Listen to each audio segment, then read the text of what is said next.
on the field here. More rain is headed toward Comerica Park. A delay to the start of this ball game here tonight. Mario and Rod back here at the ballpark. Happy you're with us tonight. Don't worry, we'll have baseball. Just a bit of a delay this evening, and a bit of a delay to the first start of this season for Dwayne Bilo.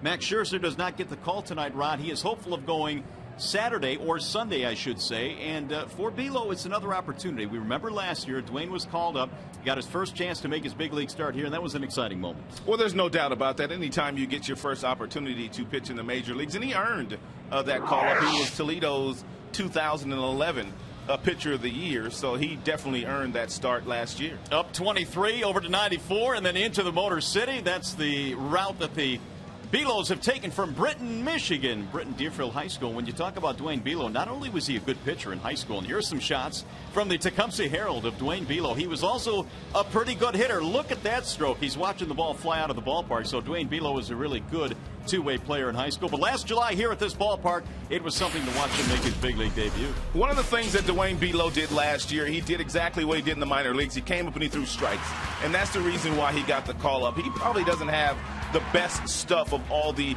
young prospects the Tigers could have called up last year.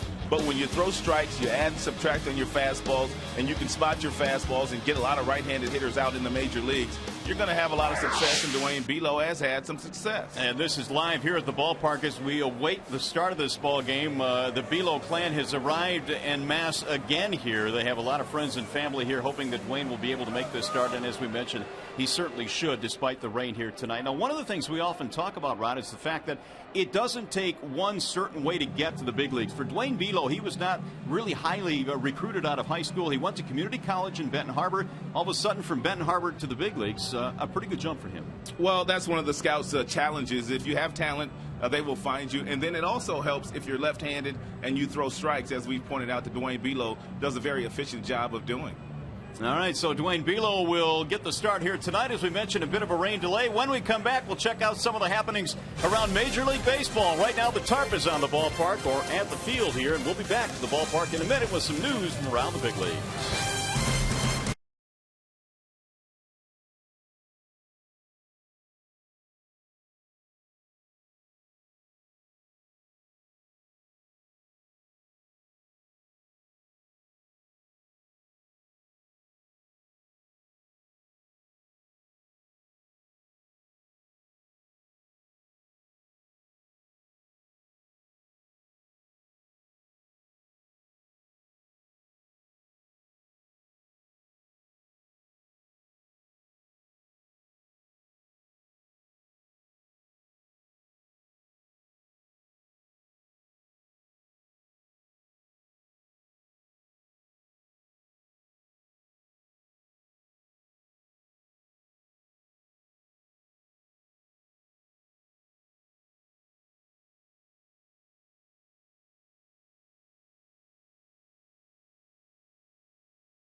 Game 2 in this 4-game series. Dwayne Bilo getting set to make his first start at 2012. By the way, if the Tigers combine for 3 or more home runs in this game, make sure you bring a copy of the box score to a participating Arby's location tomorrow and get yourself a free small order of curly fries. Well, 26-year-old Dwayne Bilo making the start tonight in place of Max Scherzer, who is hopeful of making his next start. And we'll check out the numbers on Mr. Bilo tonight, presented by Soaring Eagle Casino. Because it is Dwayne Bilo's first start this year, the tendency for most pitchers getting this opportunity is to try to pace yourself, but he shouldn't do any of that here today. The Tigers bullpen's in very good shape. He should go as hard as he can, as long as he can. And you see only 4 walks this year for Dwayne Bilo in 33rd and 3rd innings. That has kind of been his MO. He throws lots of strikes. Bilo came up last year, made a couple of starts. This will be his first of 2012. He will take on a Minnesota Twins team that won last night. Ron Gardenhire picked up his 900th career victory in the ball game last night. And here is his starting lineup, presented by the Metro Detroit Chevy dealers. Denard Span will lead off. He'll play in center field. Ben Revere is batting second, playing in right field. 19 multi-hit games this year. Joe Mauer back behind the plate this evening, followed by Josh Willingham, Justin Morneau, Trevor Plouffe at third base, and a bottom 3 tonight of Domit Dozier and Alexi Casilla. And one of the Tigers All-Stars, Prince Fielder, will be manning first base in this one this evening, part of the Tigers defense. Well, Austin Jackson out in center field has not committed an error in 133 total chances. On his right will be Quentin Berry. On his left, Brennan Bosch. You know, Fielder is anchored at first base. Rayburn and Santiago up the middle here today. Cabrera at first, Alex Avila back behind the plate once again. That Tigers defensive lineman, as always, presented by Beaumont Health System. Ryan Rayburn has played the outfield. He's played the infield. He is out at second base in this one here tonight. Jim Leland with Santiago and Rayburn as his double play combination in this one here this evening. And also last night Bosch did not play. He got in the game and got a couple of at-bats. He is back out there in right field this evening. So that's how the Tigers are lining him up tonight. A few changes for Jim Leland's ball club. And right now the sun is trying to peek through here of what remains of daylight here at the ballpark. The Tigers and Twins getting set to go. Denard Span will lead things off for Minnesota. It'll be Span, Revere, and Mauer. Temperatures cooling down with the rain coming through. 72 degrees our game time temperature tonight. Bilo is all set to go to work. Denard Span was 0 for 4 in the opener last night. And here we go. The first pitch of the ball game is on the way, and Span looks at a ball inside 1-0. Denard Span batting .271, uncharacteristically was 0 for 4 against Tigers pitching last evening. Now the 1-0 pitch. That's slapped toward the shortstop, and Santiago runs back out there and hauls it in. 1 gone.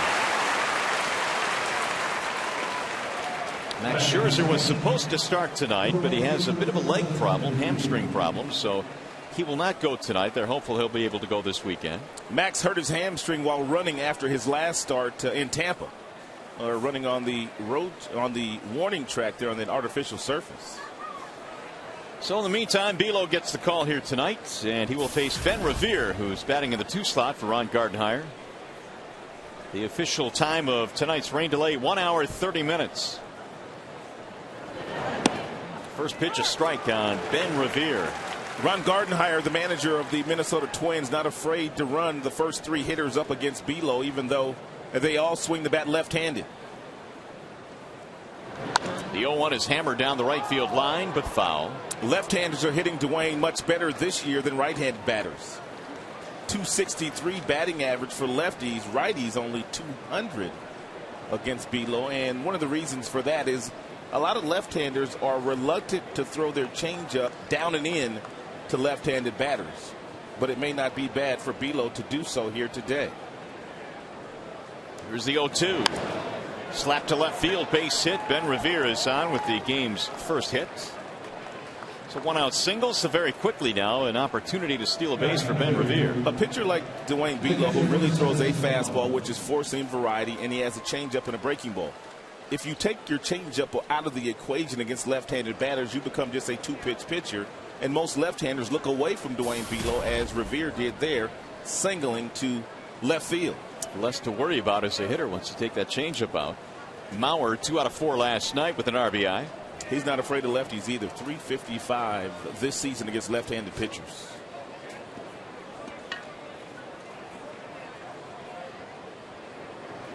And Mauer looks at ball 1 high.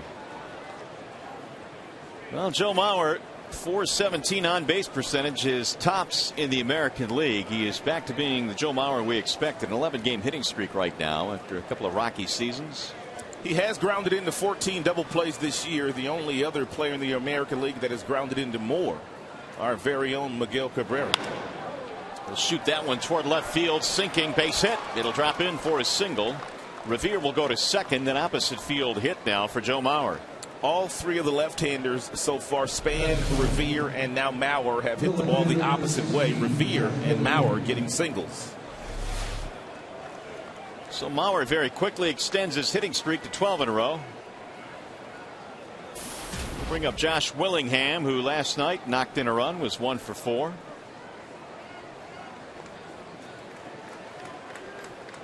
Good speed at second base in Revere. Mauer down at first, just underway after a 1 hour and 30-minute rain delay here at the ballpark tonight.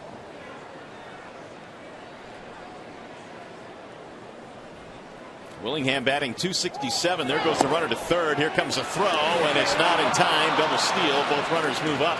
If you're Joe Mauer at first base, you really have to pay attention to the base runner at second, especially when it's been Revere. Revere doesn't steal third all that often. That's his third steal of third this year.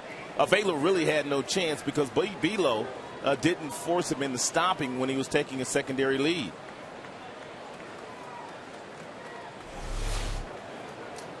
So now a really good scoring chance here for Minnesota with 1 out.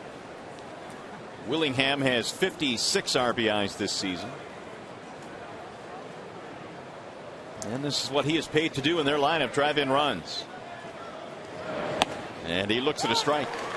1-1. In the offseason, Michael Goodire, who had worn the Minnesota Twins uniform his entire big league career, was a free agent, and Minnesota offered him a contract, but Goodire was holding out for more money, so they offered Willingham a deal. Willingham took it, and that paved the way for Goodire to put on the Colorado Rockies uniform. The 1-1. Missed it outside. 2 balls, 1 strike. Well, Willingham, despite the numbers that he has put up, continues to be mentioned in trade talks as the deadline approaches, and that's something that is not new for Willingham. It's something he's gone through the past couple of years. Well, if you're Minnesota and you're in last place, and there's a pretty good chance you're not getting to the postseason this year, if he can get you a couple of real nice prospects, why not move him? Here's the 2-1. Grounded foul. 2-2 on Willingham. We have seen some of the players over the years, and I'm not so sure that Willingham will bring you back a blue chip prospect, but we have seen several young players traded at the trade deadline for really good players go on to have stellar careers. Bagwell comes to mind.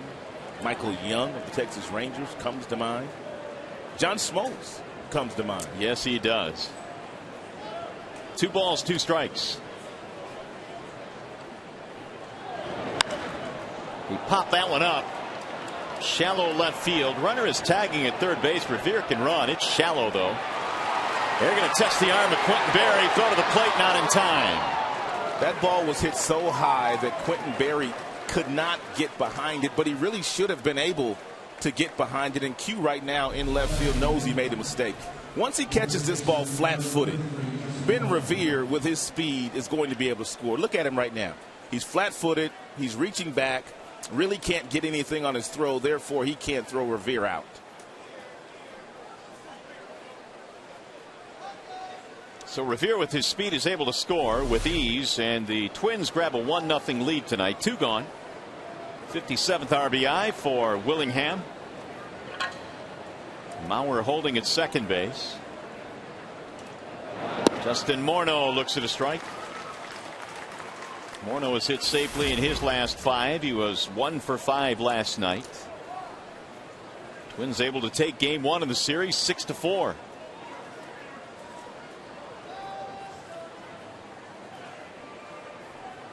Here's the 0-1. Morneau at .238 this year. He's hit 10 home runs. has not been able to put up the numbers that won him the MVP award. It was back in 2006. He has battled a lot of different injuries. The concussion, though, is the one that has lingered the most for Morneau. 1 ball, 2 strikes.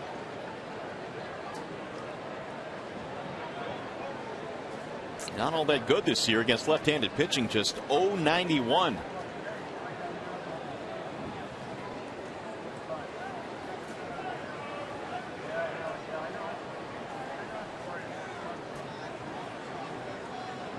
Now Bilo ready with the 1-2 pitch. And a bouncing ball to short. Santiago surrounds it. And that is that for Minnesota. And the Twins will get 1 run. Tigers coming up in the bottom of the first. Austin Jackson will lead it off.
First inning. Oh, easy there. Pause is a friendly Tiger.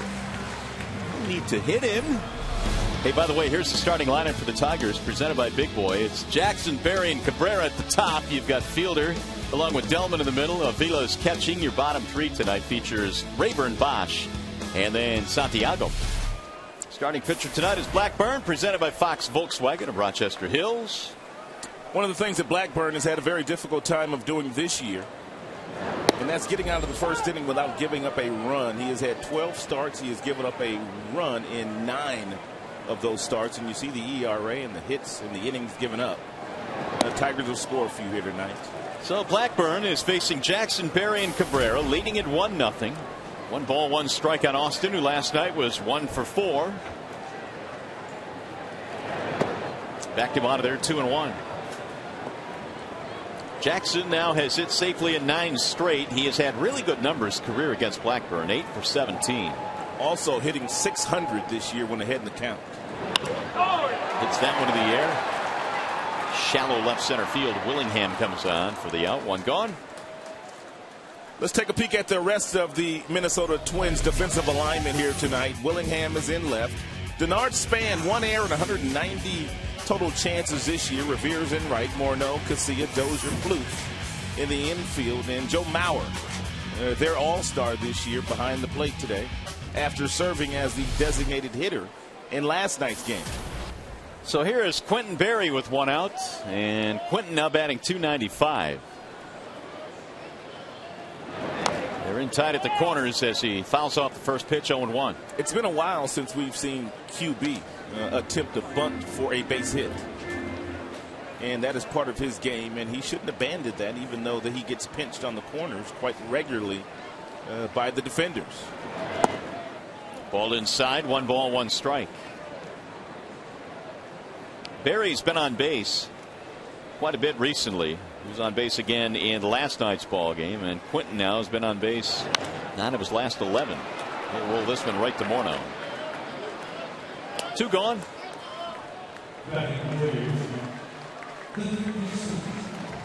Well, in his last 3 outings against the Tigers, Rod, the numbers have been awfully crooked. 16 earned runs in 12 2/3 innings. He doesn't strike out many. He doesn't walk many either, and that's one of the reasons why Nick Blackburn gives up a lot of hits. He doesn't have that true put-away pitch, so to speak. Here is Cabrera with the bases empty. Had a nice night last night. 3 RBIs, was 3 for 3. Ball 1. He owns Nick Blackburn as well. Yeah, but there are a lot of guys walking around in big league uniforms where Cabrera has monster numbers against them.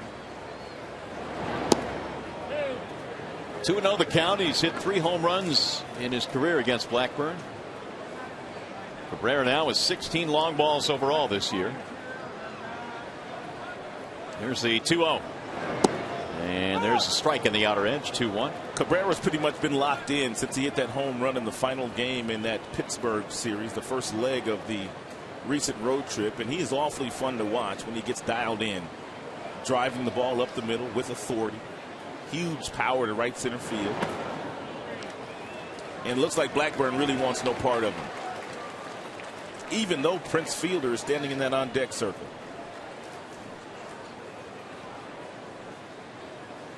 Well, Fielder only 2 for 13 against Blackburn. Numbers wise, a much better matchup. There's a strike. 3-2. Full count on Cabrera. We're in the bottom of the first inning after a 1 hour 30-minute rain delay, and everything you can see is away, away, away.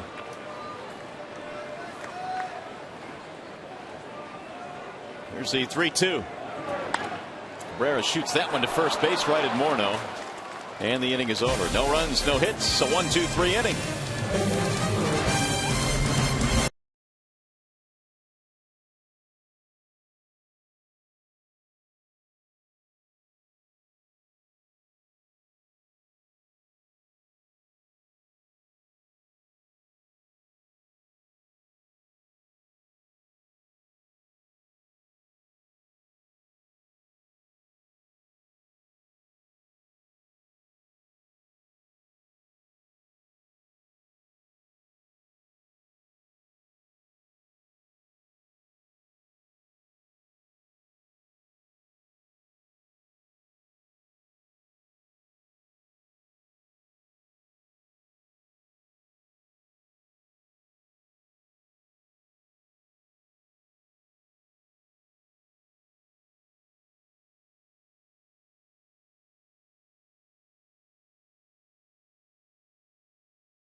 Comerica Bank, strength and stability since 1849.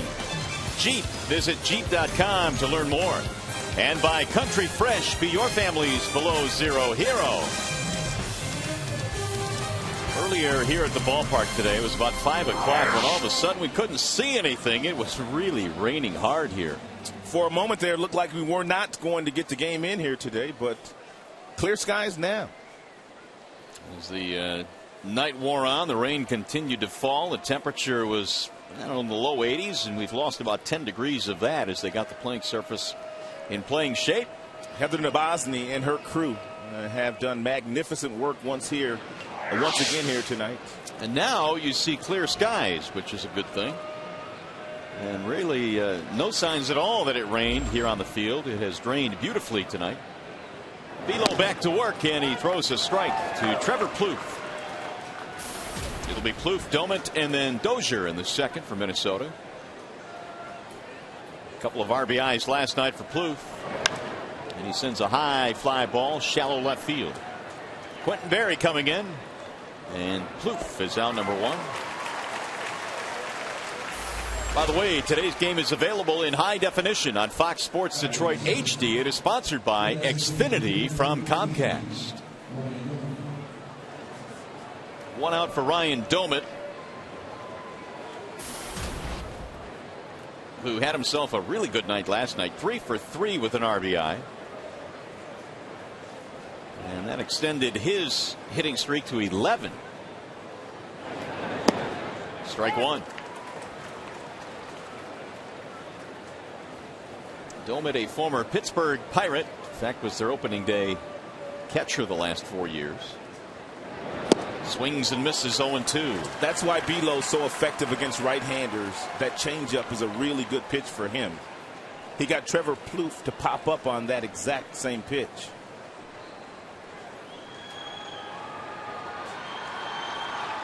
Here's the 0-2.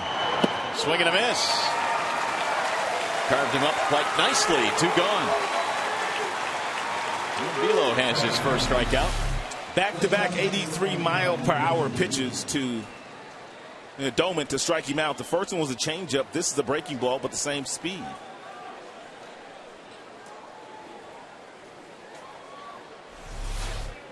Here's the shortstop, Dozier.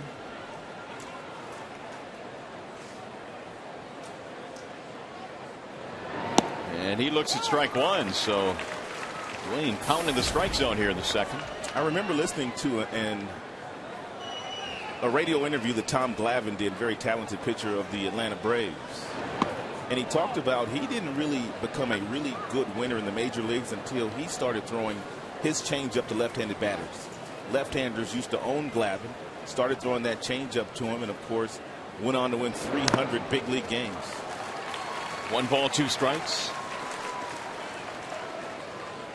Well, Belo has really done most of his good work this year out of the bullpen. This is his first start. Made a couple of starts last year after being called up. Here's the 1-2. Grounded toward third. Foul ball. Just outside of the bag.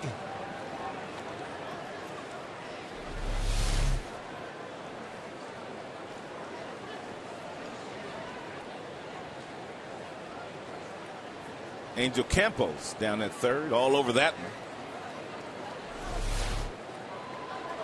Dozier last night, 3 hits.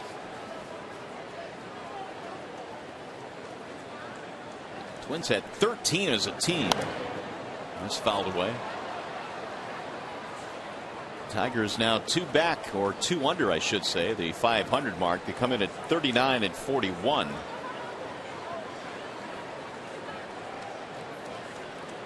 It's been a struggle all season long for Ron Gardenhire. Meanwhile, his Twins are 8 back, 34 and 45. Got him, strike 3. Dozier caught looking, and an easy 1-2-3 inning for Dwayne Belo. His first 2 strikeouts of the game.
Tigers in this one by a score of 1-0. It'll be Prince Fielder to start things off here for the Tigers. Fielder, then Delman Young, and then Alex Avila facing the right-hander Nick Blackburn, who had a 1-2-3 first inning.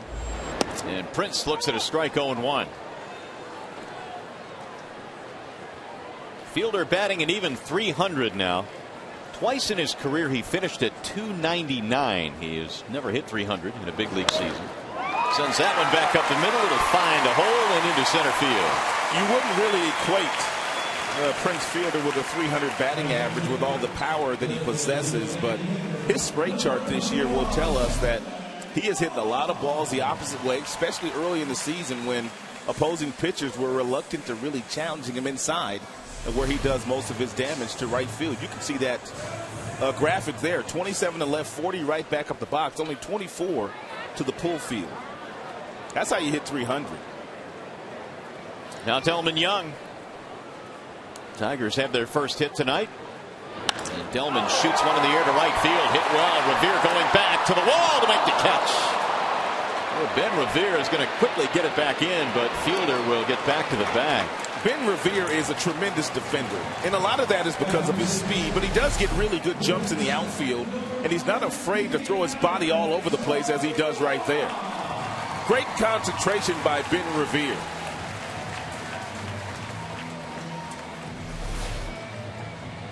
Holding on to that left arm. And really what makes that concentration outstanding is knowing that you're going to hit that wall. And he was running at top speed to get back there. He's already played a pretty good game. Single, stolen base of third, scored a run, and a nice defensive play. Here's Alex Avila, whose average is continuing to climb now. It's at .253. Had 2 more hits in last night's game.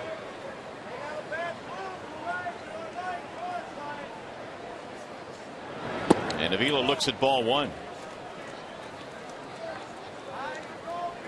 Alex now 23 RBIs. In fact, he is 4 for his last 8.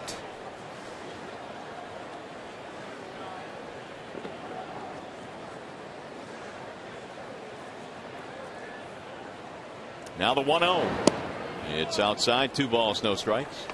Wasn't really long ago. In fact, it was last week in Texas where Avila was waiting the word on an MRI that they had taken again on his knee, and they said it came back clean. There was nothing structurally wrong, and you could just tell from that time. I think Roddy has played more aggressively. Mentally, knowing that there was no structural damage in that left knee has really allowed him to go out there and really rest on his backside. And when he's got good balance from the waist down, that's when Avila does the majority of his damage.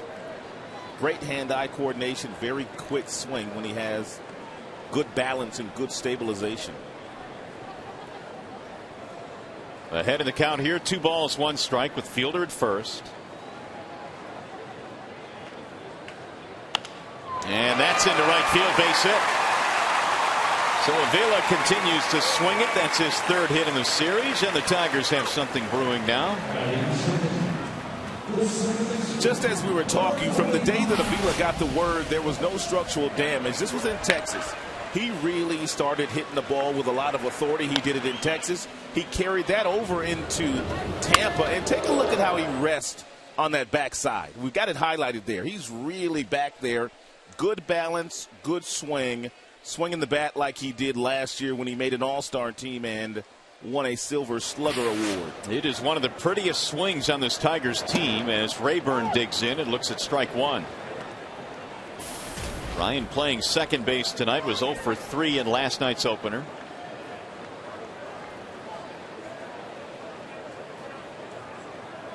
Blackburn has given up singles to Fielder and Avila here in the second. Here's the 0-1. Make it 0-2 on Rayburn. Blackburn has gotten to the big leagues after being selected in the 29th round of the 2001 draft. Bucking some odds to get to this level out of Seminole State College.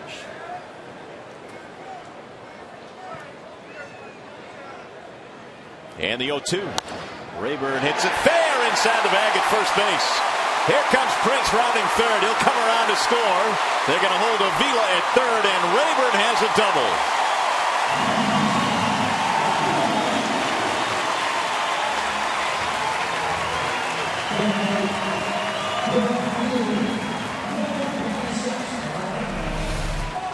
Nothing Justin Morneau could do here. It's a fastball down and away. Really good concentration by Ryan Rayburn, keeping the head down, keeping the bat head in the strike zone for a lengthy time, and slices it right past the first baseman Morneau for a double and an RBI. Tigers this year hitting .292 as a team with runners in scoring position, which is really not all that bad. It's in the top 5. Yeah, and you would think certainly they'd have better overall numbers because of that. Here's Bosch. And Brennan takes down low as Mauer spins looking for it. 1-0. Big at bat here for Brennan. A runner on third, less than 2 outs. He's been struggling a little bit lately. This could jumpstart your evening by either getting a base hit or even a ground ball to drive the run in. The Tigers will take either. Bosch came on last night and was 0 for 2. He has been given a steady diet of breaking balls for about 2-3 weeks now, too. Blackburn missed inside. 2-0. Blackburn has already gotten himself into a little bit of a pattern here tonight. He has aggressively thrown fastballs inside to the left-handed batters, but he hasn't done that to the right-handers. Bosch began the year in the 2 slot for Jim Leland, but the struggles have continued through the first half. He is batting 8th in tonight's game. And he sends a ground ball through, a base hit. Avila scores. Rayburn comes around to score, and Bosch gets it done. Boy, did he need that one. And it's 3-1 Detroit. It's a big base hit for Brennan. He got himself in a 2-0 predictable fastball count. He got the fastball that was down, hit it right past a diving Alexi Casilla for a base hit and 2 RBIs. That's how you jumpstart your night. 29 RBIs now for Bosch. And the Tigers have erased a 1-0 deficit. They've given Dwayne Bilo 3 runs to work with early here. Well, it may not be done yet. Here's Santiago. Still only 1 out in this inning.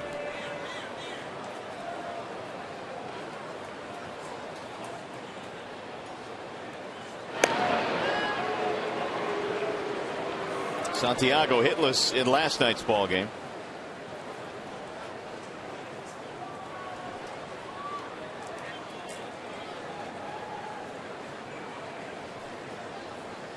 Ramon has knocked in 17 this year as Bosch measures his lead at first base. And he shoots one to left. That's a base hit out of the reach of a diving dozer. And the Tigers continue to swing it here. That's another hit, their 5th. That's going to get Rick Anderson out of his seat, and he's going to stroll to the mound to have a conversation with Blackburn. He is the pitching coach, of course. And we told you before the game today, Blackburn has a 7.7 ERA coming into play tonight. You knew the Tigers would get some hits and they would score some runs. It has usually been the first inning that has been a troublesome inning this year for Blackburn. In 12 of his starts, he's given up runs in 9 of those. He did not give up 1 here tonight, but he has given up 3 runs already here in the 2nd.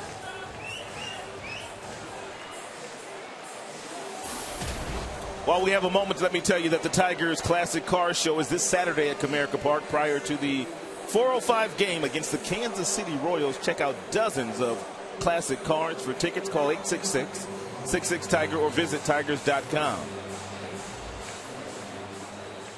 So it's 3-1, and now Blackburn, facing more trouble, has the top of the lineup here. Austin Jackson will settle in.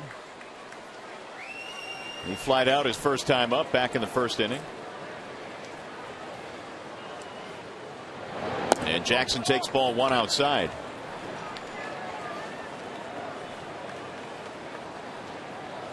Runners in scoring position this year at 362 compared to 198 last year. That's 362 batting average, good for 5th best in the American League. He is having a tremendous year. Well, Blackburn steps off. He has been rattled here in this 2nd inning. He's given up 5 hits, and really the only out he's recorded was a bullet to the wall off the bat of Delman Young.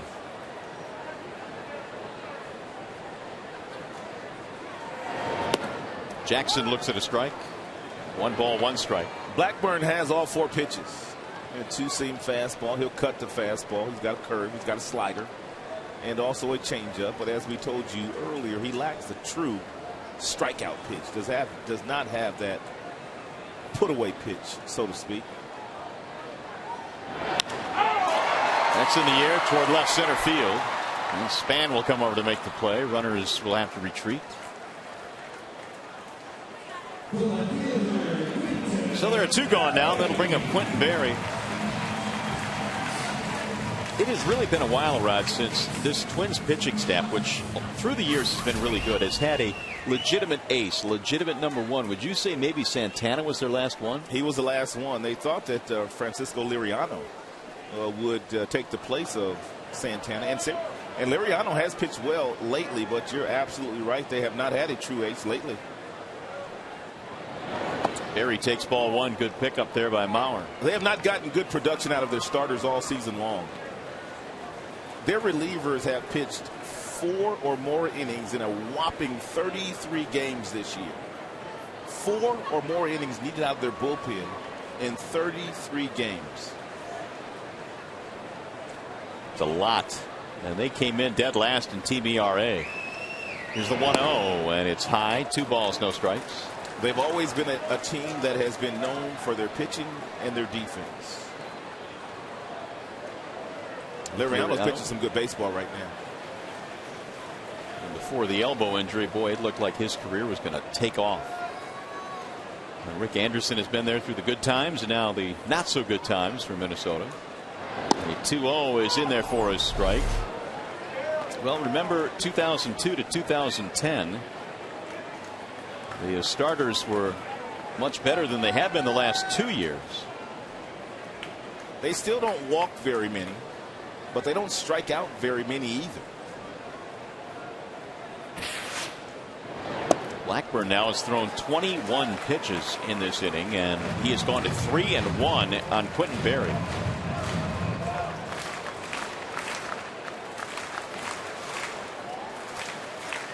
Pitching and defense has been the hallmarks of the Minnesota Twins, especially in those glory days in the Metrodome.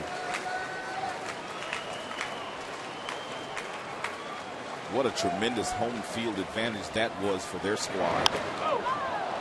They always had guys that could run and bunt, and they would defend, and their pitchers would throw lots of strikes and ground balls, and they would give teams fits when they went into that Metrodome. You could have a 5, 6, 7 run lead late in that game, and it just for some reason never felt totally comfortable. It felt like Colorado before they put that humidor in there, which kind of slowed down the baseballs a little bit. They didn't travel as much. Runners going on 3-2, ball 4. The struggles for Blackburn continue here in the second. Now this is the last guy that they wanted to see come to the dish with the bases loaded, and that got Ron Gardenhire to scratching his head. He can't watch it. No, he can't. This is the most unsettling feeling in baseball, period. Bases loaded with this guy up there. And the numbers that he has against Blackburn, as we showed you his first time up, are better than his numbers career-wise with the bases loaded. 450 against Blackburn in his career, in case you missed that. Ball 1 missing outside. That is the exact same way that they pitched Miguel his first time up, and you wouldn't think opposing pitchers would do that with the way that he hits the ball the opposite way. But he takes that inside pitch and drives that ball better the opposite way than he does that pitch that's away from him. Well, again, he continues to pitch him away, but this time the difference is there's no place to put him. And Cabrera really sitting pretty now with the bases full. The crowd getting into it early in this one.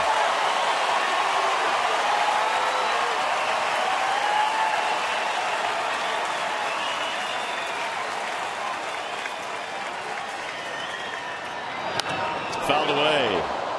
Had a rip at a 93-mile-an-hour fastball.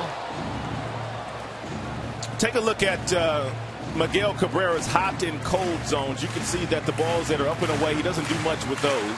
The balls down and in a 139 batting average, but everywhere else pretty much a 300 or 400 batting average for Miguel Cabrera.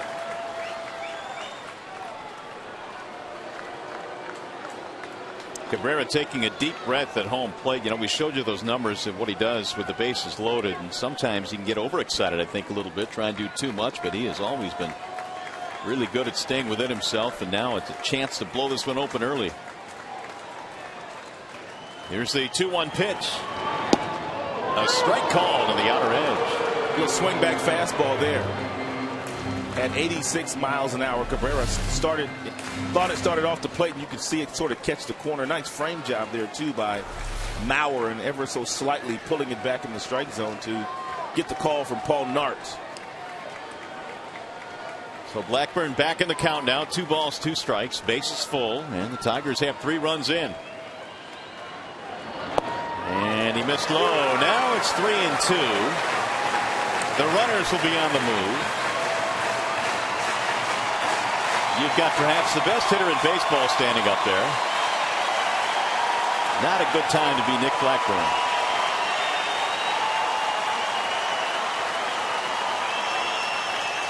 Here's the 3-2. Driven in the air to center field. Span going back to make the catch. And Cabrera will leave him loaded. However, a big inning for the Tigers. They're able to plate 3 runs in this inning. It all started with a fielder base hit. And the Tigers now lead by 2.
Miguel Cabrera apparently was upset in our break with Paul Nart. Well, he thought this 2-2 pitch was off the plate outside. You can see Mauer pull it back into the strike zone. Fox Track said it caught the outer edges, but Cabrera really wasn't having any of that. And in between innings, he was not happy with Paul Nart. And the home plate umpire shooing him away, saying that pitch was apparently in the outer edge. So Cabrera ends up flying out to center field, and the Tigers get 3 runs as we go now to the top of the 3rd, leading by 2. Bilo back to the hill. Alexi Casilla looks at ball 1. It was a gutsy pitch by Blackburn to get Cabrera out. He threw him a 3-2 changeup that Cabrera hit right off the end of the bat and flied out harmlessly to Span in center. And as a result, he keeps this game manageable in the early goings for the Twins. Casilla did not play last night. The veteran infielder batting .250. Bilo's 1-1. 2 balls, 1 strike. Casilla, one of those guys that is a free swinger. Only 9 base on balls this year for Casilla, and he has gotten quite a few reps playing for Minnesota. guys that have the kind of speed that Casilla has should probably mix in a few more walks. Now the 2-1. We'll get back into the seats. 2 balls, 2 strikes. Nice crowd here that hung on through the rain. Yeah, an hour and a half rain delay. A very patient crowd. They were here to see Tigers baseball. They weren't going home. Standing room only out there in right field and left field as well, and really has turned into a nice night. 74 degrees right now. There's a soft liner hitting a shallow right. Bosch is there. 1 out. Back to the studio we go for a game break. Here's Mickey York.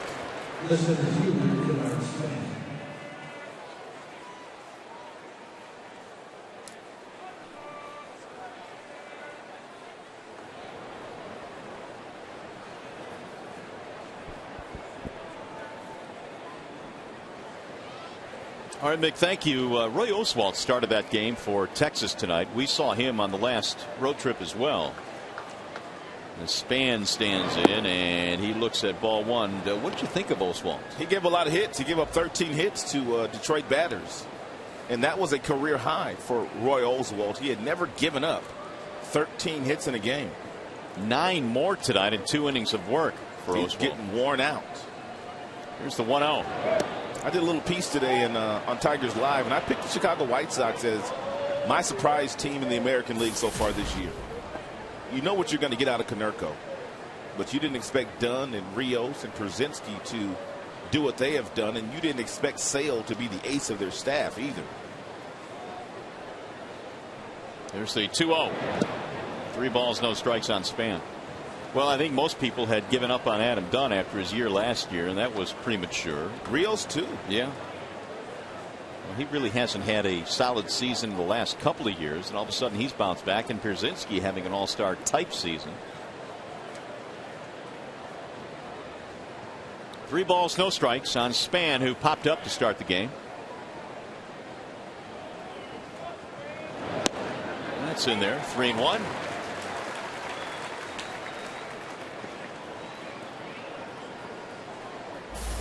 Ben Revere waiting in the on-deck circle.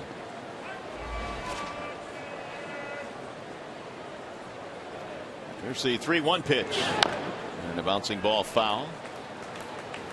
3-2 on Denard Span, who, like his teammate Justin Morneau, has had to deal with a concussion.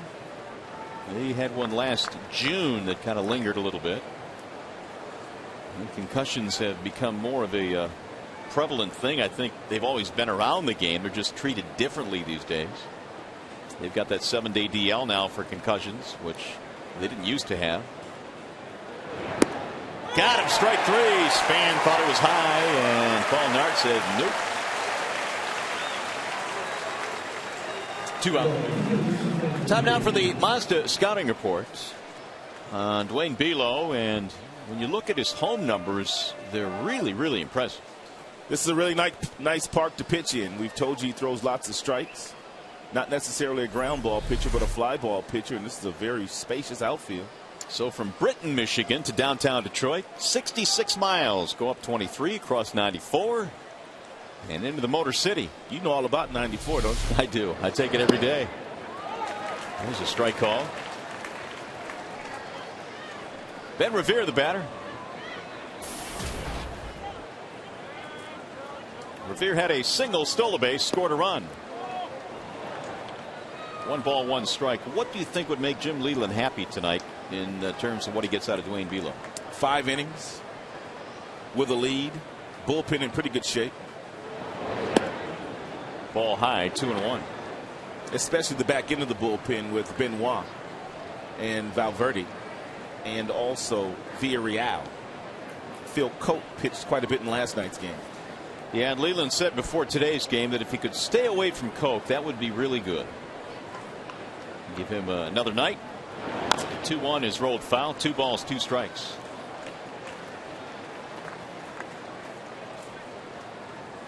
So Revere now has 16 stolen bases with his swipe of third tonight. Does not have a home run. One thing about Bilo getting the start today, and should he need some help out of the bullpen, you don't mind that because you know you have Justin Verlander on the mound tomorrow, and he will go at least 7. Yeah, you can write that down.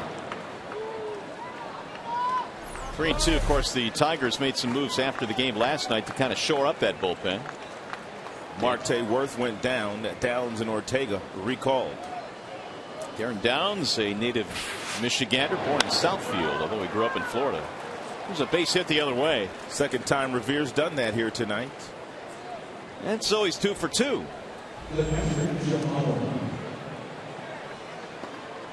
I'll bring up Joe Mauer. Revere has already stolen 1 base in tonight's game, but that was a steal of third. A little easier to steal third base when a left-hander is on the mound versus stealing second base while you're on first, because left-handers usually don't allow you to get good jumps off of them. In the way that Avila's been throwing the ball this year, if Revere does take off, Avila will have a shot at throwing him out. Well, the Twins now have 16 hits in this series. All of them have been singles. And Mauer, for the most part, takes the first pitch 9 out of 10 times. Doesn't swing at it very often. 0-1 on Mauer. The Twins last night pretty much chipped away at the Tigers over and over, scoring 6 runs and holding on for the win. Single steal for Mauer back in the first inning. And he looks at a strike, and now it's 0-2.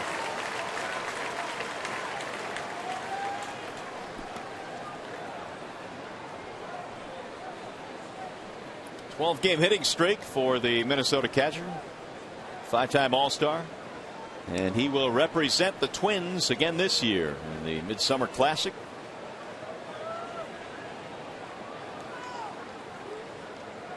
Here's the 0-2. That's slap foul. Of course, you can catch the All-Star game on Fox. That is 1 week from tonight, actually.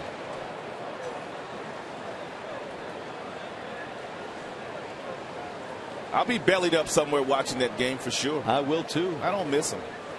It's the best All-Star game for me of all these sports. Oh, agreed. And honestly, I don't think it's close.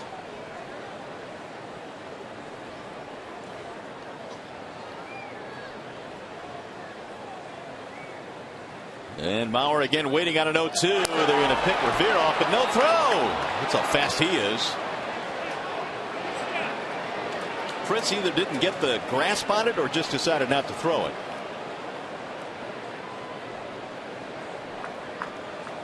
They called it a balk. All right, that's why. So there's your reason.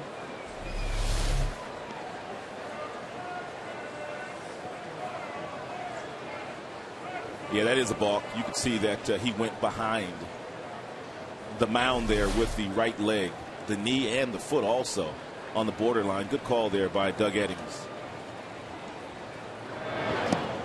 And Avila can't find it. It'll roll behind him, so Revere will scamper to third.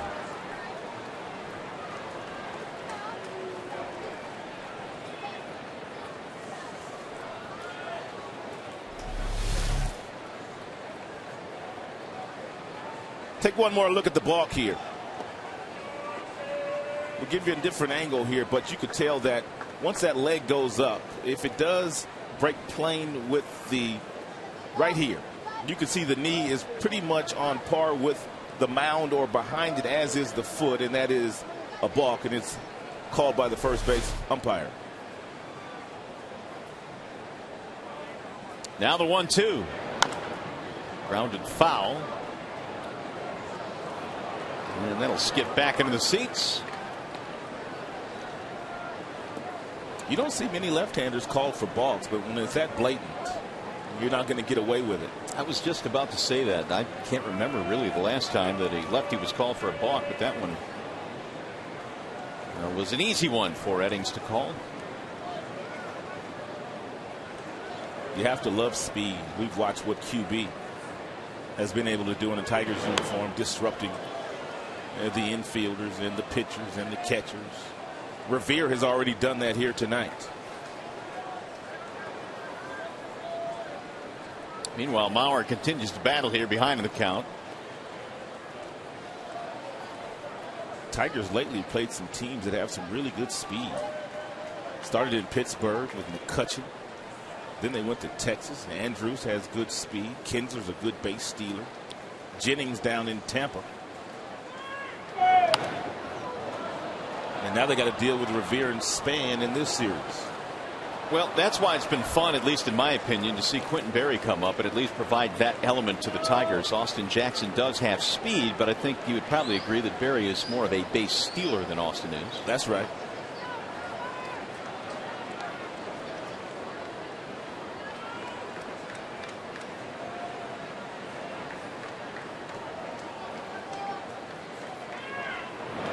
Bouncing ball back up the middle. Santiago bobbles it. Has no play, and a run will score. I don't know if Santiago was bracing himself for a bad hop here, like the ball was going to hit second base or what, but Santiago usually makes this play. Even though it does jump up and bite him, he is very good with his hands at making adjustments. But it looked like the ball was going to hit second base. And I think because of that, he was kind of bracing himself for a trickier hop than he got, and he did get a tricky hop. E6 on the play, no RBI for Joe Mauer. 3-2 ball game now. He's going to bring up Josh Willingham. First error of the ball game for either side. And Willingham takes ball one. You think that was an error? No. Well, it's kind of hard to say. I mean, it looks routine, but I mean, when a ball does jump up on you like that and hit you in the chest or the collarbone, wherever it hit him, it's a tough play to make. Agreed. The 1-0. 2 balls, no strikes. And that will go down as another unearned run this year for the Tigers defensively. And they have had a lot of those this year.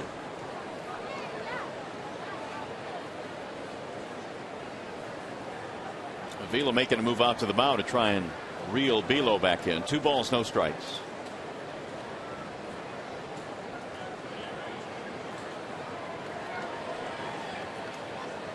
An error here in the third, leading to a run for the Minnesota Twins. 27 pitches in this inning for Bilo. He needed 27 combined in the first 2, or total, I should say. That's a strike call. 2-1. Tigers now with 42 unearned runs scored against them, which is second most in the American League.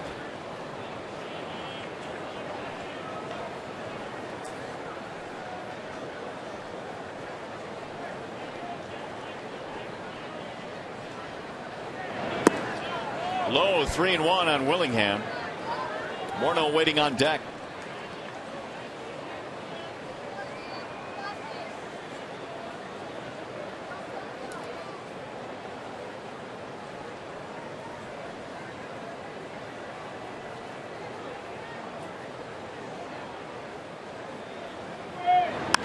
Swing and a drive way back into left field. That ball is up, and that ball is way gone. There is no way that you are going to throw a 3-1 fastball at 89 miles an hour by Josh Willingham, who now has 18 home runs this year. You're just not going to do it. Especially with Morneau on deck, who has struggled mightily against lefties. If you've got 94, 95, you might be able to get away with it, but not 89 miles an hour. Not right there. Those don't make it to the catcher's glove. Well, he killed that. Oh, you think he didn't? I mean, this is one of those no doubt about it home runs where the left fielder doesn't move. So Willingham hits his 18th. And it's also home run number 150 in his career, so a bit of a milestone for Willingham, and it gives Minnesota a 4-3 lead. Bouncing ball foul first base side right by Jerry White. When you hit home runs like that, you just don't feel it come off the bat, do you? You do not. You really don't. He crushed that thing. And he's all smiles right now. Willingham now has 3 RBIs in the game. There's a bouncing ball the other way. Diving stop Cabrera. To his feet. Double pump. Safe. That double pump cost Miggy. Just couldn't quite get it out of the glove. It was a great effort, though. A couple of steps and a dive. He's able to glove it cleanly and has a strong arm once he did get the ball on its way to Prince, but not in time.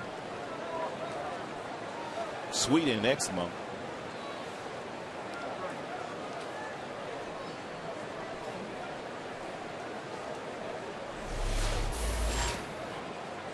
Base hit, and that is the 5th of the game now for Minnesota. And Jim Leland walking out. Well, Tiger skipper making his way to the mound. Trevor Plouffe due up.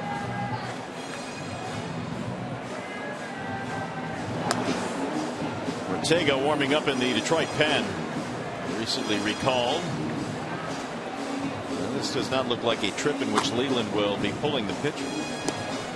Well, he's already balked in the inning. And then the very next pitch after the balk, he threw a wild pitch. And then that put Revere on third base. And then you had the air, followed by the big fly. Oh, he is going to take Bilo out of the game, giving Ortega a little bit more time to warm up. And now Bilo will depart the scene. So it is a well-side windows pitching change. Dwayne leads here in the third. Here comes Ortega, and he'll be back.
By the Big Mac using your cell phone, text Tigers, then a space, and then the player's uniform number to 37338. Or if you'd like, vote online at foxsportsdetroit.com.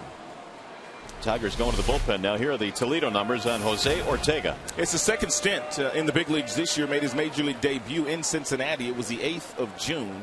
A lot of strikeouts in the minor leagues. 48 of those in 38 and the third innings for Ortega. Only one home run in 30 games given up down there in Toledo. 23 years of age, a native of Venezuela. He's got a big arm. Mid-90s fastball. And there's a 96-mile-an-hour fastball. With some movement to it, too. Well, he's only 5'11", 187.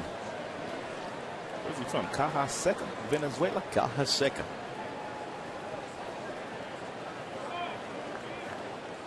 Here's the 1-0 pitch. How familiar are you with the country of Venezuela? Not much. No? I didn't play there. I had a couple different years. I played in Dominican. I played in Puerto Rico. I played in Mexico. Did not go to Venezuela. Where was your favorite place to play in Dominican? In Dominican? Dominican. Why? A lot of fun. Yeah. A lot of great baseball. I mean, the baseball was really, really good. They're passionate there, aren't they? Oh, but you had great stars from Dominican Republic to play baseball. I mean, back in the day, I mean, you had guys like Mario Soto that were pitching. Pedro Guerrero was playing. Alfredo Griffin was starring for his club. It was really a lot of good players over there. Tony Pena was catching for his team. Really enjoyed it. 1-2. on Trevor Plouffe. Driven deep to left field, way back, and that ball is gone as well. He had only given up one home run in Toledo in 30 outings. We just told you that. And he surrenders a big fly here to Trevor Plouffe, who has really flexed his muscles this year against Detroit Tigers pitching. Plouffe has 19 home runs. 19. He's got 96, 97 with his fastball, and he threw a little breaking ball right there, and it was drilled by Plouffe. It didn't fool him one bit.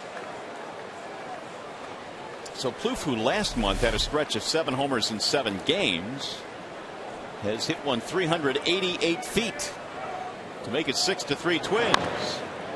That's rolled foul. Patience has played off for the Minnesota Twins, because earlier this year they were contemplating the thought of trying to send Trevor Plouffe back down to the minors, but he had no options. And they were afraid if they did try to send him down, then some other team would take him off the waiver wire. And he has performed well lately. Ryan Domet takes it outside. 1 ball, 1 strike. Elo's line is complete. He is charged with one of the runs that came in on the home run by Plouffe.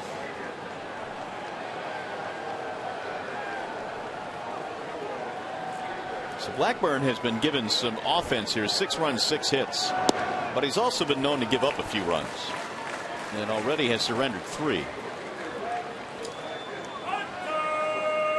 1 ball, 2 strikes. Belo is charged with 5 runs, only 1 of them earned. And the error in this inning by Santiago proving costly. Ortega missing outside. 2-2.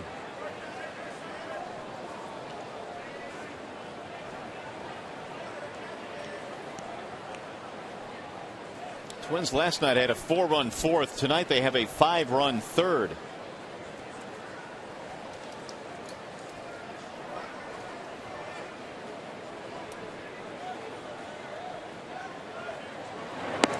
Ball high. 3-2 on Ryan Domet.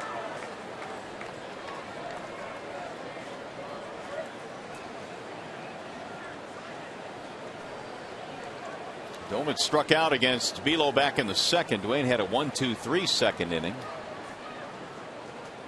And the 3-2. Tap foul. Domet also has a long hitting streak, trying to extend an 11-gamer. When Jim Leyland got the scouting report before this season started on the Minnesota Twins, he told all of us yesterday in his office, you cannot look past this team right now. Their record is not very good, but they are swinging the bats very well. Swing and a miss. So after 2 outs and nobody were on, the Twins put up a 5 spot.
by Arby's. RBQ lovers rejoice. The RBQ sandwich is back at Arby's. Get yours today.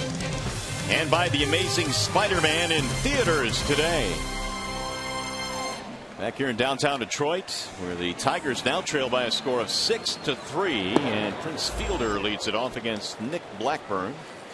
It'll be Fielder, Young, and Avila, a 5-run third for Minnesota. Prince had a single to start things off in the second, eventually scored a run. And he hits a ground ball right to the second baseman, Casilla. 1 out. We'll bring up Delman Young. Blackburn had a 1-2-3 first. Then he gave up 3 runs in the second.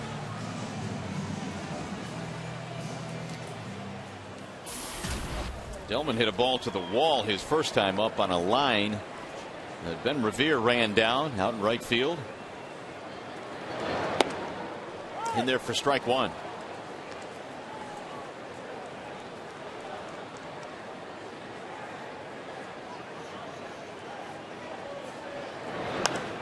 Popped him up. Foul ground, first base side. Is there room? Yes. And Maurer makes the play. Hey fans, here's your chance to send the Fox Sports Detroit girls to Kansas City for the 2012 MLB All-Star Game. Go to foxsportsdetroit.com now and vote for Allison and Lauren as they compete against the other Fox girls from around the country. Vote for your Fox Sports girls, Allison and Lauren, now. So with 2 outs, here is Avila. Singled, scored a run back in the second. 6 runs, 6 hits for Minnesota. 3 runs, 5 hits for Detroit. And a wave and a miss, 0-1. Good changeup there by Blackburn. Also started Prince Fielder off with the first pitch changeup.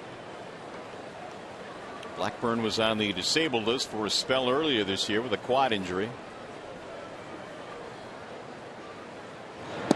The 0-1 darts low. He went right on the disabled list right after he made that start against the Tigers when the Tigers were in Minnesota.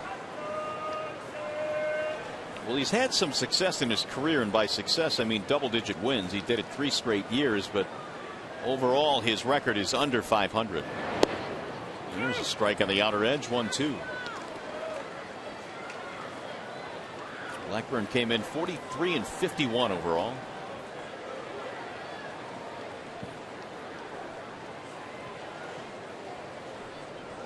And hoping for a shutdown inning after his teammates got him 5. Got him, strike 3, and there's your shutdown inning. He goes 1-2-3 against the Tigers, and we go to the 4th.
come back. They are down 6-3 as we go to the top of the fourth. Had a big crowd for the opener last night. Final homestand before the All-Star break, which will begin on Monday. Jose Ortega back to the hill, replacing Bilo in the third. He'll start things off here in the fourth, facing Brian Dozier. Dozier and then Casilla and then Denard Span.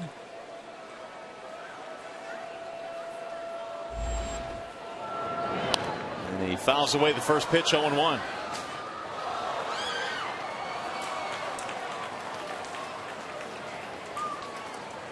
Dozier in this ball game, a strikeout victim back in the second when Bilo had his 1-2-3 inning.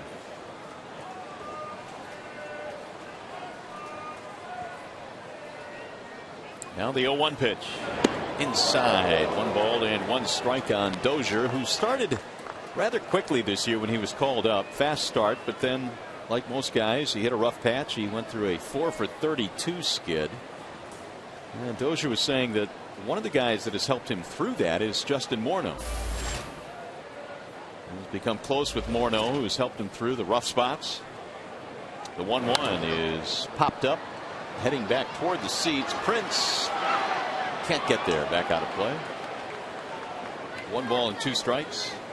A lot of times when you first come to the major leagues, there's not a lot of data on you. The opposing teams really don't know what your weaknesses are, but they quickly find out when they start to watch video, and apparently they figured out a weakness in Dozier, and that's one of the reasons why he had that tough stretch. Well, Ron Gardner has said that for a young guy, he has battled through it very well. And he got him, strike 3. The second time he has fanned tonight, a 98-mile-an-hour fastball. 1 gone. That'll bring up Alexi Casilla, and the Bernstein advantage brings you the scouting report. Get the Bernstein advantage. We go to bat for you. The Twins' second baseman this season, they are getting 0 power numbers from them. And the rest of the numbers seem pretty low as well. We've kind of struggled with our second baseman this year, too. Yeah, no doubt.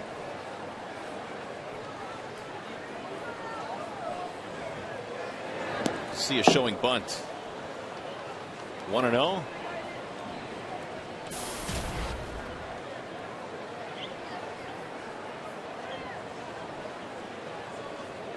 Casilla earlier this year had a 3-hit game against the Tigers. That was back in May.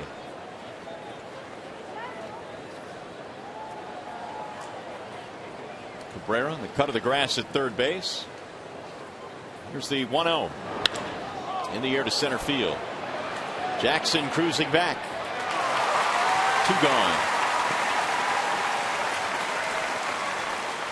First step by Jackson. He ran that one down in the gap. It's good and it's fun to watch Austin Jackson play defensively out in center field. Has not committed an error this year. And if he continues to hit the way he's hitting and that defense stays the same, he will win his first Gold Glove in the outfield this year. Here's Denard Span, who is 0 for 2. Pop up in a strikeout. Austin very easily could have won a Gold Glove last year. In their first strike. Again at 98. Last year was the first year where they started giving out Gold Gloves, where they pick a left fielder, a center fielder, and a right fielder. Before that, they would take 3 center fielders and give all 3 Gold Gloves. 1 ball, 1 strike. I don't think there's any doubt that he will have multiple Gold Gloves in his future. He will get a run for his money this year. However, with Adam Jones, the way that Jones is playing center field for Baltimore.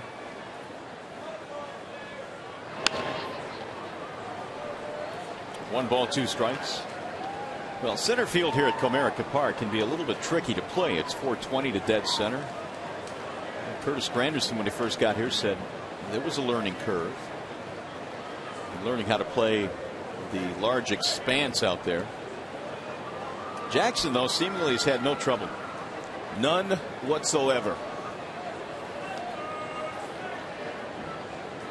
Here's the 1-2.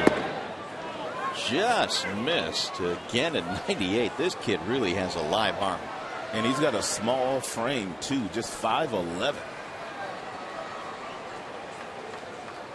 Villarreal, same way. He goes About the same size, throws 97, 98.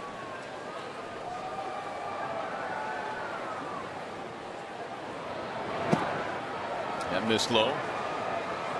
3-2. In case you were wondering who won the Gold Glove last year in the American League, it was Jacoby Ellsbury of the Boston Red Sox. He also finished second to Justin Verlander in the MVP voting.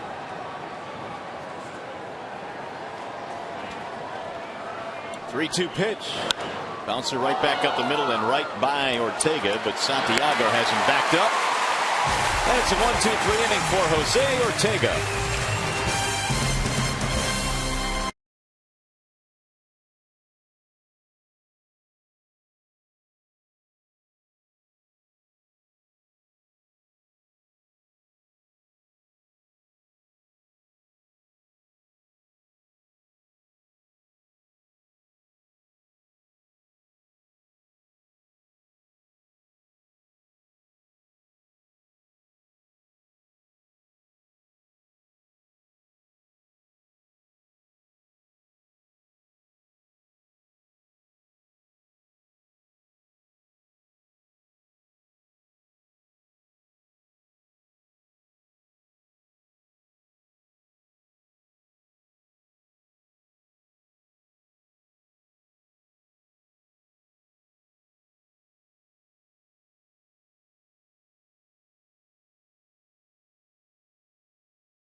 Ball ground with some of the veterans there, and we were quickly eliminated from the contest. The veterans beat us. Did they really? But we had a good time, and certainly we appreciate what our veterans do for us. No question about that. And spent some time with us, and got a big old group photo at the end.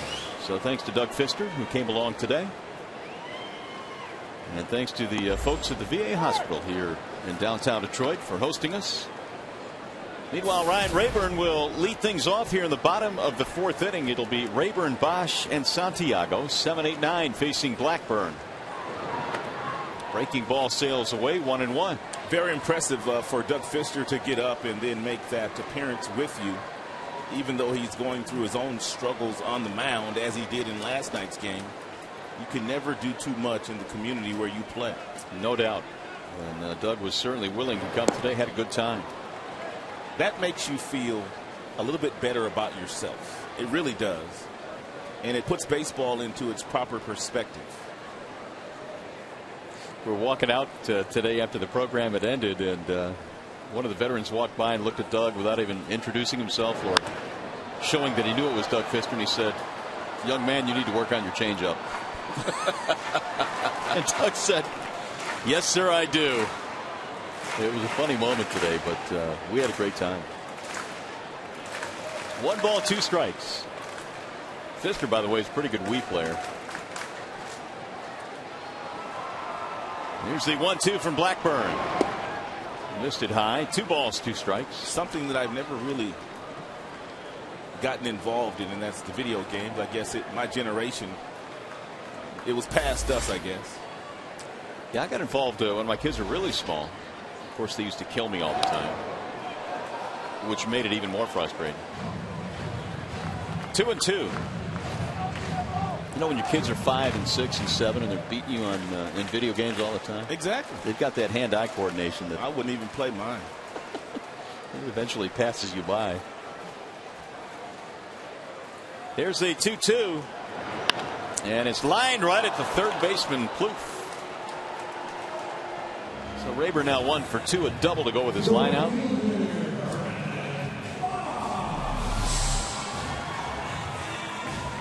Ryan Rayburn has hit 2 baseballs right on the screws here today. He doubled down in the right field corner earlier today and lines out that time to Trevor Plouffe on the other side of the diamond. Here's Bosch. Sends one in the air to deep left. Willingham will look up, and this one is gone the other way. That's a real nice sign right there. It's a really nice sign to see Brennan Bosch take that fastball and going to the Minnesota Twins bullpen. It's been a big night for Bosch. 2 hits, 3 RBIs, and a home run. Sometimes the best remedy for a player that is struggling at the dish, and that's to give him a little bit of time to sit on the bench and just kind of watch the action, which Brennan has been doing quite a bit of lately, and you cannot put a better swing on the baseball than Brennan did right there. 394 feet on that opposite field home run. His first this year going to left field. And it's one of the reasons why Jim continues to give him opportunity after opportunity, because of swings just like that. Santiago rips one foul.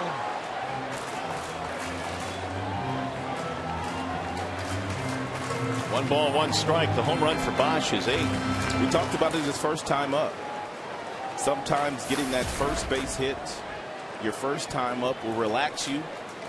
He did that and has driven in 3 runs here today. 2-1 on Ramon, who singled his first time up. 30 RBIs now for Bosch. He grew his facial hair back too. Bouncer back up the middle into center field. A base hit.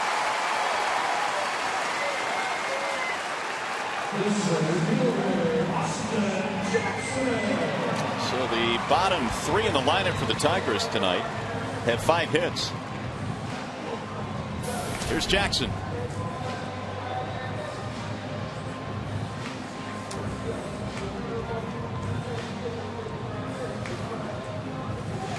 Austin is 0 for 2. A couple of fly balls in this one.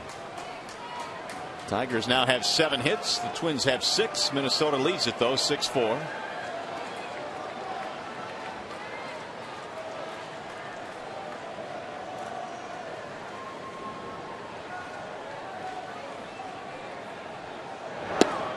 In there for strike 1.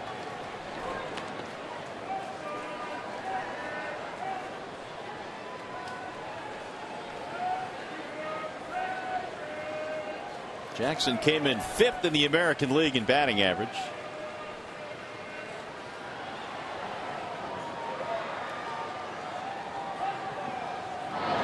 And he sends one high in the air to left center field. That ball is way back. And it's going to go. It's gone to tie the ball game. Austin Jackson hits his 9th.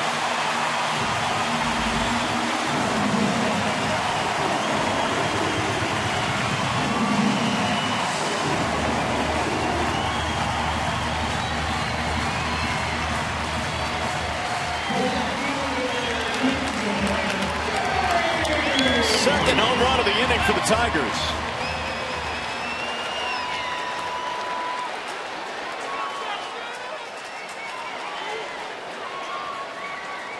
And it's a 6-6 game. Here's Barry. Ball 1. 16 of Austin's last 40 hits have gone for extra bases. The power really starting to show up in Jackson's game. Got a 78-mile-per-hour breaking ball from Blackburn and flipped it out of here.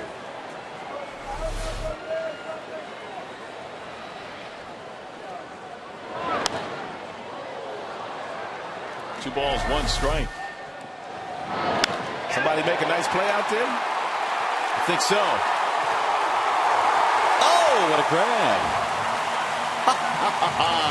That's big league. Yeah, it is. That is cool. That is an awesome memory for that young man. Row 1 in the outfield. I caught Austin Jackson's home run. brings his glove to the yard. He can't stop grinning right now. He can't believe it. He may not go to sleep tonight.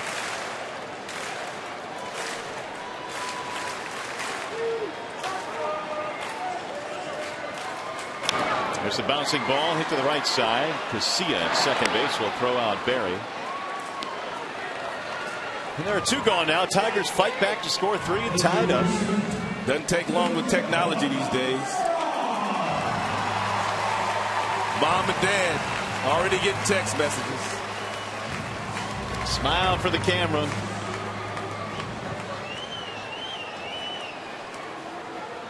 Jackson's home run nestles into that young man's glove. It's a 6-6 game. Here's Cabrera.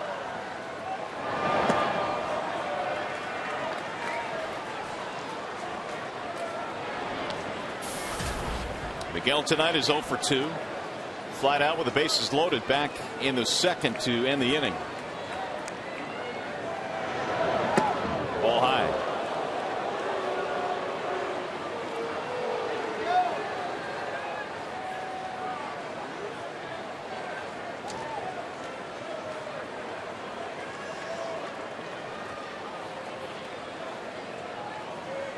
Now the 2-0. Cabrera shoots one down the right field line. Foul. 2-1 on Miguel. Speaking of homers, Cabrera now is 7 shy of 300 for his career, and that's the next milestone he's shooting for this year. Saw action. Gray in the bullpen for Minnesota. It's fouled off. Dontrell Willis, we told you earlier, announced his retirement from baseball.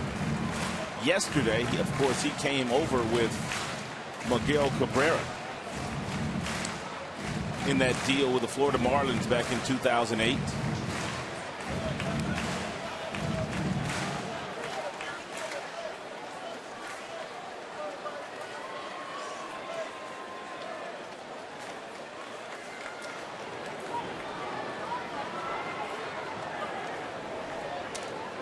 Now Blackburn's 2-2 again. He is again going to go foul as he lines it the other way. Blackburn has surrendered 8 hits in this game, a pair of 3-run innings in the second and now here in the fourth, and his pitch count now is at 73. We're only in the fourth. He got Miguel out last time with a changeup. Bouncing ball to first. Tough hop there by Morneau, but he'll stay with it. And the inning is over. Well, the young man, his night is complete. His week is complete. The Tigers hit a couple of home runs. Bosch, then Jackson. We are tied.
Six to 3. It's a brand new ball game now. Jackson and Bosch with home runs to tie it up.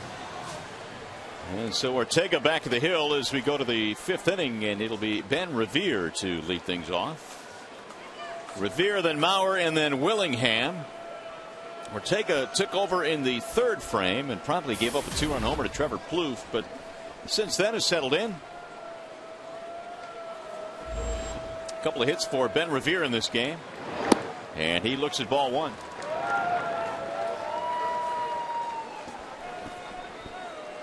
Revere, 2 singles, 2 runs scored, a stolen base.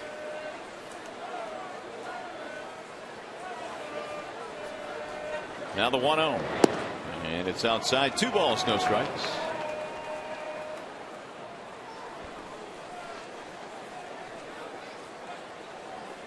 Tigers have fallen behind twice in this game. Twice they have come back. Here's the 2-0. That's in for a strike. 2-1.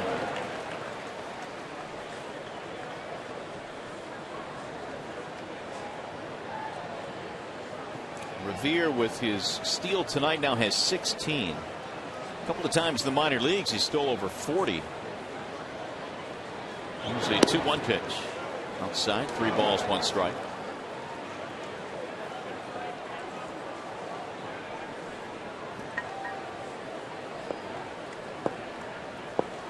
It'll be Revere, Mauer, and Willingham. 2, 3, and 4 here against Ortega. Here's the 3-1 pitch, and it's a strike. By the way, the White Sox are absolutely pummeling Texas tonight, 16-0. Roy Oswalt started that game for the Rangers, and or the Sox at least, hit 4 home runs. That's slapped back out of play.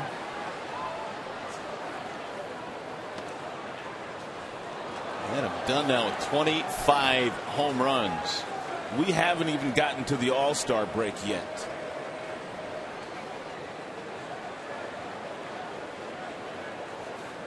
What a comeback year it has been for Dunn.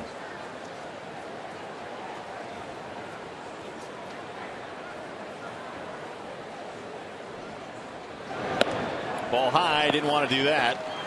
Revere with a leadoff base on balls. Well, how about some trivia tonight? Courtesy of our good friends at AT DET. The trivia question this evening is as follows. Hank Greenberg is one of 4 players to win the MVP award at 2 different positions. Who are the others? Hank won it at first base and left field. There are 3 others to win it at 2 different positions. Interesting question tonight. I have 1, maybe 2 more. Really? 1 for sure, I believe. Bauer stands in. Revere draws a throw. Revere is a perfect example of the type of players that the Minnesota Twins look for when they go into the free agent draft. He was a 1st-round draft choice back in 2007, and they basically drafted him because of his speed. Usually when you see #1 draft choices, they're pitchers that throw in the mid-90s, or they're big, strong, physical guys that hit the ball out of the ballpark. But not Minnesota. They look for guys that could play within their system. 1 strike on Joe Mauer. He was a #1 draft choice too. Tapper hit slowly foul first base side. They also have Trevor Plouffe, who was a high schooler and the #1 pick in their lineup here tonight. Revere is interesting because he is playing well this year, and there's always talk that Denard Span might be available for some team that is looking for a center fielder, so they may feel comfortable dealing Span, knowing that Revere has played pretty well. Terry Ryan is their general manager. He took back over that role after they reassigned Bill Smith, who held that position last year, and Ryan is one of the more respected general managers in the game of baseball. Slap foul. There is activity in the Detroit bullpen. Darren Downs, who was just called up, and Octavio Dotel. Jim knew it would be a bullpen day with Bilo starting and having not been stretched out because all of his work has been out of that Tigers bullpen. Therefore, Ortega and Downs were called up today.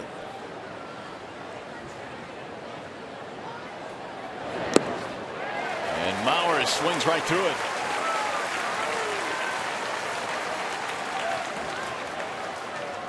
One out. Tigers bullpen has been really good in their last 40. The earned run average at 214, which is the best in the majors, and you can see what they did in the first 36 games this year. 5.17 ERA, which was last in the big leagues. They certainly have helped keep the Tigers afloat. Here's Willingham.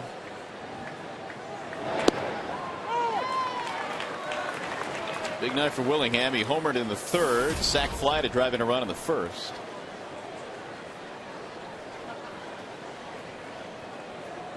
Three RBIs tonight for Willingham. 6-6 game. Jim could pitch out here if he thinks Revere's on the move.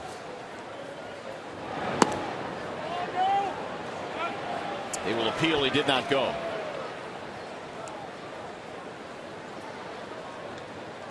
Willingham and Plouffe have each homered in this ball game tonight. The 6th time that both have homered in the same game. Willingham now has 18 home runs and Plouffe has 19.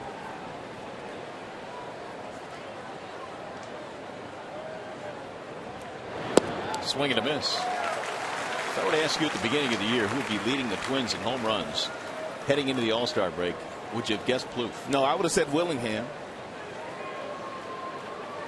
Still may end up that way. We've got a week's worth of games here, but Plouffe now with 19.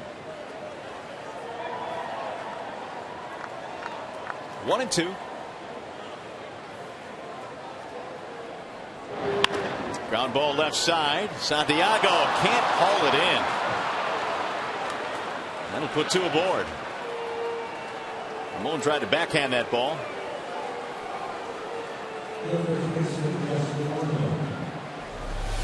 Santiago had one play here, and basically what he is doing is he's bracing himself to stop and then try to get the force out at second base, and knowing that he really had to hurry to do so because Revere running from first base has a lot of speed, and he wasn't able to make that play. He was not going to throw Willingham out on that play. 2 on 1 out. And now Morneau will step in. Singled, scored a run in the third.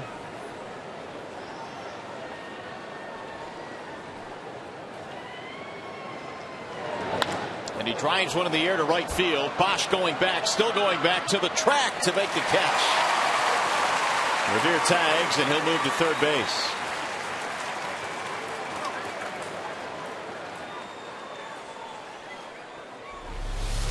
That came off Morneau's bat pretty good. I thought he got it.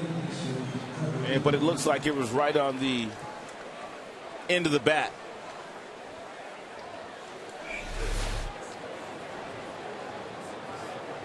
They gave Santiago an error on that previous play, so Ramon now has been tagged with a couple of errors in this game.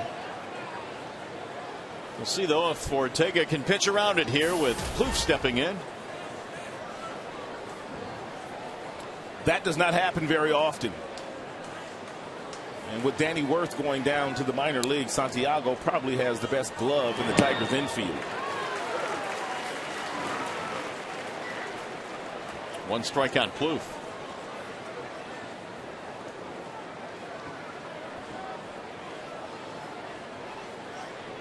Two-run shot back in the third. Ortega though still has a chance to pitch out of this. They have runners at first and third, 2 out. Plouffe takes low, 1 ball, 1 strike.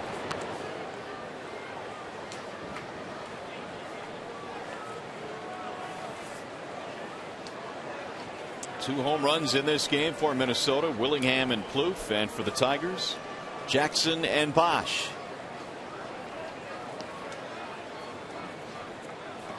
Now the 1-1. Avila. They've saved a run there. 2 balls, 1 strike. If you're wondering how many times Santiago has committed at least 2 miscues in a game, It's happened 3 times, and you have to go all the way back to July of 2010 as the last time he's committed 2 errors in a ball game.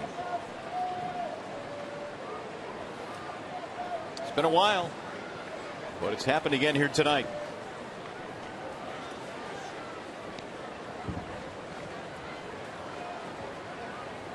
And the 2-1. Swing and a miss. 2-2 on Plouffe. Ortega down in AAA was striking out a ton of batters. He fanned 48 in 38 and a third innings. And he's picked up 3 more here tonight.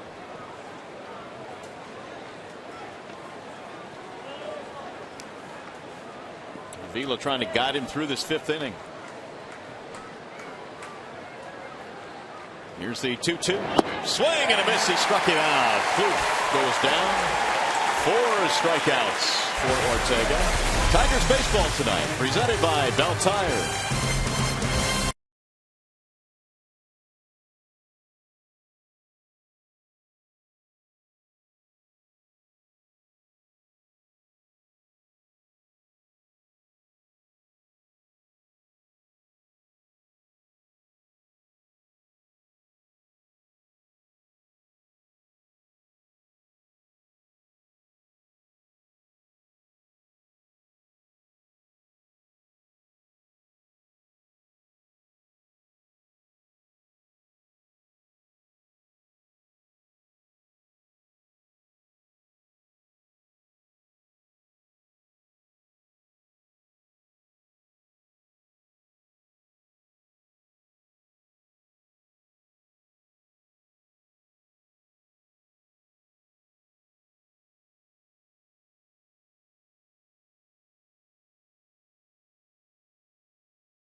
Pack Tuesday brought to you by Meijer. Text Meijer to 37338 to be eligible to win a fantastic prize pack that any baseball fan would absolutely love. Meijer, higher standards, lower prices.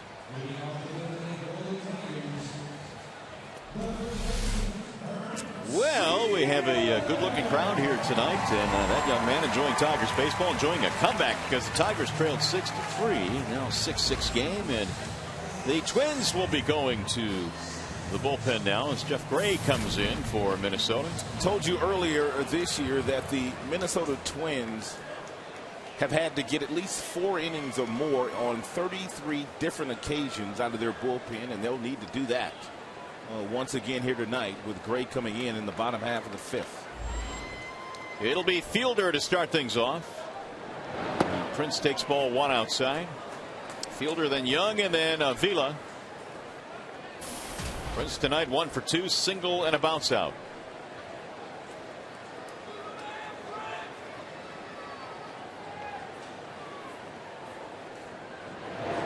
Rays 1-0, slides inside. 2 balls, no strikes on Fielder. That cutter had a lot of late life to it at 87 miles an hour.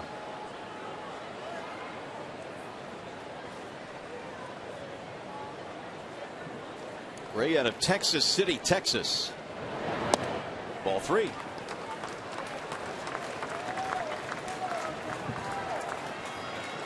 College ball at Southwest Missouri State University.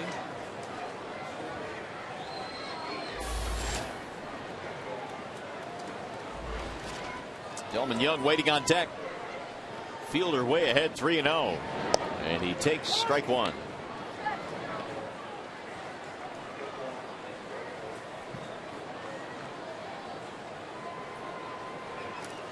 Prince going to the All-Star game again this year. The starting first baseman for the American League. His 4th All-Star appearance. It'll be his 3rd start. And he sends that one foul back out of play. 3-2.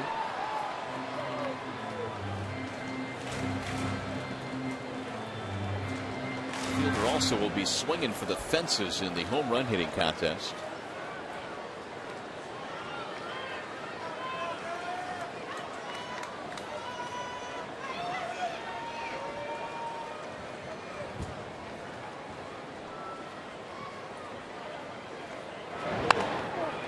Popped up left side of the infield. Plouffe backing up to the grass.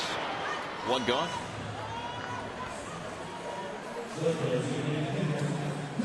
The Tigers battle the Kansas City Royals this Friday at 7:05. All fans will enjoy a spectacular postgame fireworks display. For tickets, call 866-66-TIGER or visit tigers.com. There is no better place to be on Friday night than right here at Comerica Park. Fireworks display coming up this Friday, of course, on the 4th of July and tomorrow night as well. There's a high fly ball, shallow left. Willingham will take it as he calls Dozier off, and there are 2 gone. We'll bring up Alex Avila.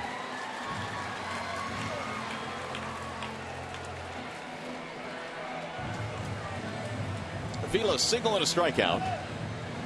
And Brian Villarreal now beginning to heat up in the Detroit bullpen with his sparkling 1.38 ERA. He'll be coming in with that 97, 98 mile per hour fastball, just as Ortega was doing the last couple of innings against the Minnesota Twins.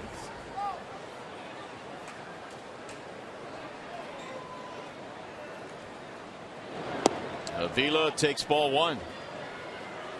Single and 2 at bats for Alex. Gives him 3 hits now in the series. Gray taking over for Blackburn, who was given a 6-3 lead tonight but couldn't hold on to it.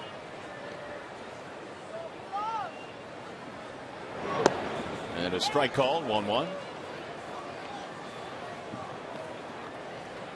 These 2 teams playing a 4-game series. 2 more to go in this set. Verlander tomorrow against Dunsing.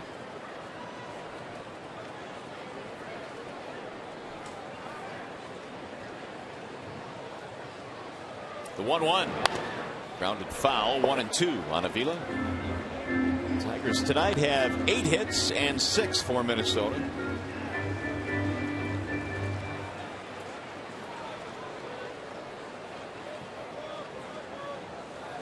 First order of business for Jim Leland is to get his team back up to 500. They can, with a win tonight, move to 40-41. It's been a struggle to get there, hasn't it? Oh man, it has. And not only get there, but then kind of shoot over the 500 mark. May 15th, the last time. Think about that. 2 balls, 2 strikes. They've had a difficult time of putting together lengthy winning streaks this year. They haven't had a lot of losing streaks either, which is one of the reasons why they've just kind of stayed status quo. But they need one of those real nice runs where they win 8 of 10, 12 of 15.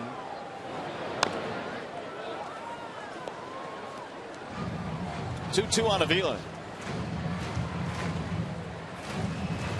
Apparently the White Sox are not done. They've added another run. It's 17-0 now over Texas.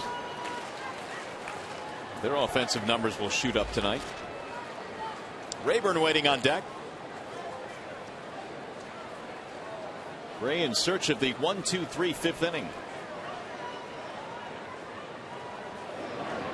And a 1-hopper hit to Casilla. And he's got himself a 1-2-3 inning. No runs, no hits, nobody left. Let's go to the 6th.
Early, but Brennan Bosch came over the big 2-run single in the second inning. The Tigers had a 3-run frame to go ahead. However, the Twins coming right back. Well, they got some power. There's no doubt about that. We talked about the fact that Willingham and Trevor Plouffe have homered in the same game 6 times this year, and they pretty much knocked Velo out of this ball game. Then you have Brennan Bosch stepped up again, and that's a good sign. First pitch swinging against Nick Blackburn, took one the opposite way for a solo shot. So lots of offense already in this ball game, and Brennan Bosch has done some nice damage himself. That he does. Is a 6-6 game as we go now to the top of the 6th inning, and Brian Villarreal coming in now for the Tigers. Brian Villarreal in his last outing down in Tampa, one of the more impressive innings that we have seen any of the relievers throw this year. He struck out the side. It was good matchups for him. He had electric stuff. He got ahead with a mid-90s, upper 90s fastball. Then he struck out people with his slider. Just an unhittable pitch, and that final one had some hair on it. About 98 around the knees, and he was awfully impressive that day. Well, they've got Ryan Doman now here in the 6th inning facing the bottom 3. Villarreal coming on in the 6th inning tonight. And he delivers down low 1-0 in 96. Ever since I've known David Dombrowski, and I've known him for a long, long time. And since he became a general manager, he has loved guys that have power fastballs that can miss some bats, and they have some guys that can do that. The 1-0. 1 ball, 1 strike. It was Zumaya a couple of years ago out of that bullpen with a 100-mile-per-hour fastball. Benoit will get in the mid-90s, as will Valverde. Coke every now and then touches 94. Ortega now with a big arm.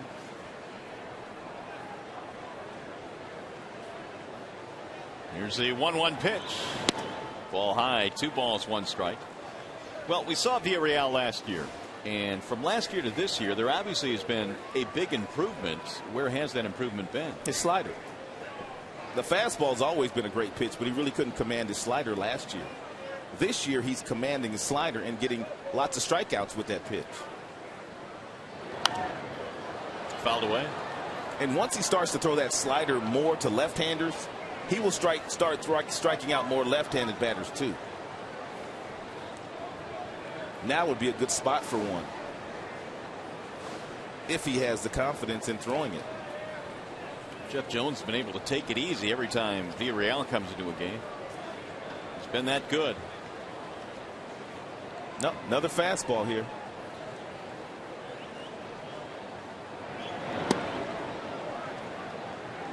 Fill it now, 3-2. 39 strikeouts in 26 innings for Brian Villarreal. Very impressive. He is doing exactly what Al Albuquerque was able to do for the Tigers out of that bullpen. Albuquerque had a sensational season. 3-2 pitch. Walked him. Leadoff base on balls. Doman is on. How about our Farmers report card tonight? Strikeouts, since we're talking about them. Tigers pitching this year, a franchise record 667 strikeouts before the All-Star break. Their previous high was well below that. Wow. Well, you got Benoit, and you got this guy here, Villarreal. And you got Verlander and Scherzer, too. Those 4 guys will rack up some Ks.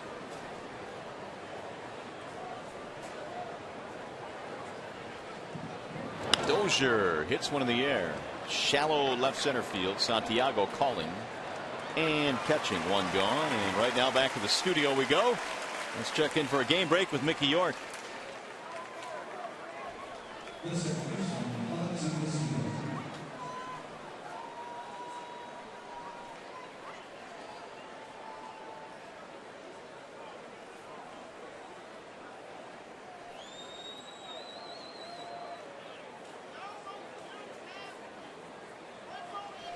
All right, Mick, and I think A.J. Pierzynski is making a statement as well. He was one of the snubs in terms of the All-Star game this year. He very easily could have made the All-Star team. He's having that kind of year. Alexi Casilla, the batter. Invariably, every single season there will be snubs. That's just the way it is. I mean, there are only so many spots, and there certainly are going to be not enough or too many players to fill those spots, especially with every team needing to be represented. There's still some quirks. There's still some quirks, though, that they can figure out as we get a look at some guys that could have made the team. There are clearly some guys that get voted in by the fans, and of course, it's the fans' game. They can vote in whoever they want to vote in, but there are clearly some guys that are going to the All-Star game that really don't have All-Star type numbers, and therefore these guys like this that deserve to go don't get in. Well, the Minnesota representative is Joe Mauer, which I guess you could say is A.J. Pierzynski's spot. They could have selected Willingham, but sometimes it's difficult to fit all the pieces. Jim Leland knows what that's all about, having managed the All-Star game. Mike Napoli, who was the starter for the American League team this year, was voted in, and his numbers aren't as good as Mauer's, nor are they as good as Pierzynski's. 1 ball, 2 strikes on Alexi Casilla. Swing and a miss. That's the pitch that Villarreal, I thought, should have thrown to Ryan Domit, but he did not. But he saves it for Revere. It's a slider at 89 in an unhittable area. That is the difference in Villarreal this year and Villarreal last year, that slide piece. Top of the order now, Denard Span. Tigers pitching tonight has rolled up 8 strikeouts so far. Span fanned back in the 3rd. Most of those strikeouts have come out of their bullpen. Ortega and Villarreal. Yeah, 5 of the 8.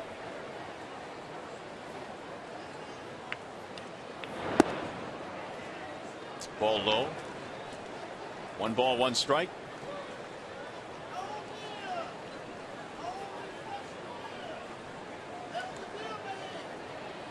Velo started, then Ortega, and now Villarreal begins his first inning of work here in the 6th.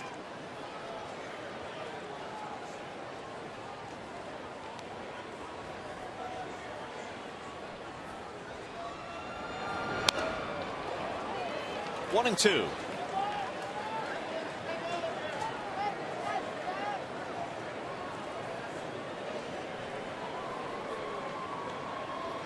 Look at what Villarreal has been able to accomplish so far this year. He is still only 25 years old. Ryan last year made 16 appearances for the Tigers, all out of the bullpen.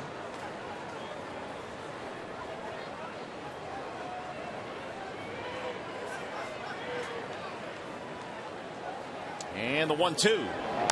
Bouncing ball back up the middle. Here comes Santiago on the charge. His throw not in time.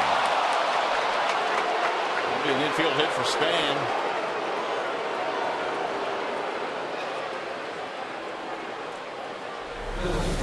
It's a do-or-die play by Ramon Santiago. He comes in, he gloves it, he transfers to the throwing hand, and he makes a strong, firm throw to Prince Fielder, but not before Denard Span had crossed the bag.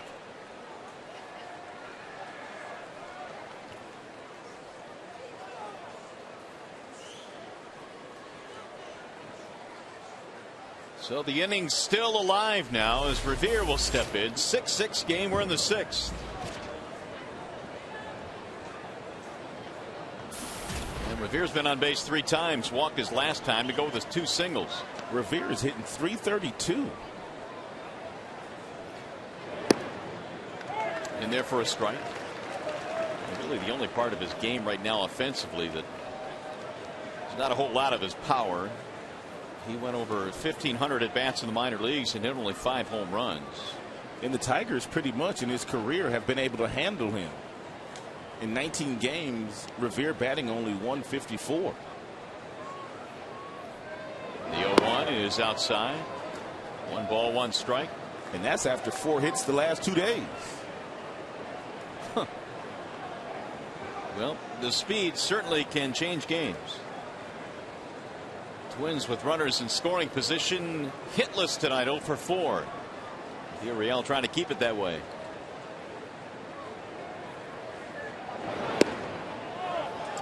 Just off the plate. 2-1.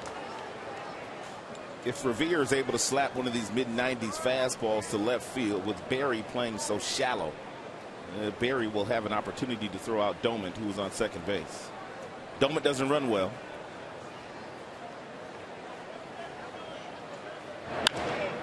I'm going to slap it that way all right, but he sends it back into the seats. Jackson playing shallow in center field as well. He'll have an opportunity, as will Brennan Bosch.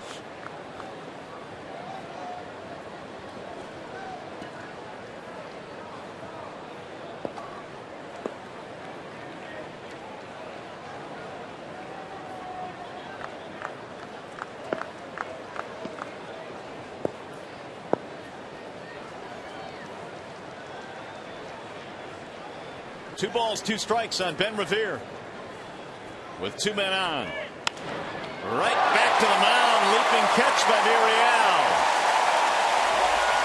Nice play. Inning over. Walk and an infield hit, and then this.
Hank Greenberg is one of 4 players to win the MVP award at 2 different positions. Can you name the others? And the answer is, well, you've got Stan Musial, right field and first base. Robin Yount, short and center field, and A-Rod, short and third base. And Hank, 1 in first base and 1 in left.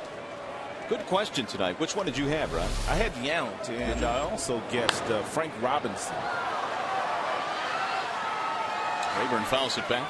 Robinson did win an MVP. He won a couple of them, but he won one in the American League and one in the National League. A-Rod should have been a layup, though. Yeah, that's true. I didn't get that one either.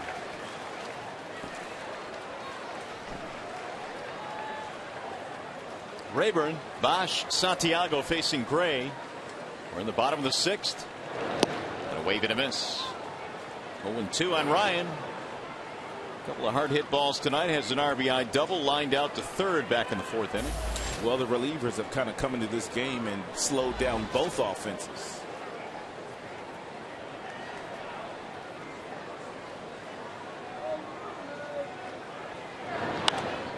Well, there's popped up foul. And Mauer runs out of room.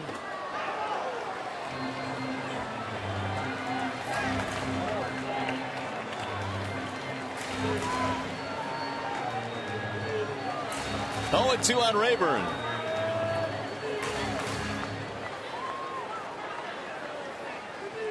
Tigers tonight 8 hits. Twins have 7. Twins had a 6-3 lead at one point before Tigers came roaring back. A couple of home runs in the 4th. That's low. By the way, Chicago 19, Texas nothing. Ron Washington's going to have to bring in a position player to finish that one off. It's looking like it, if he hasn't done it already.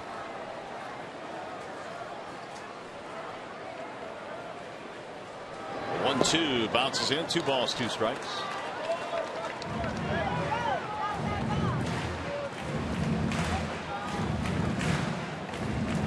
Apparently Oswald was out there for 4 2/3, gave up 11 runs, but they have used nothing but relievers since, so not a position player yet.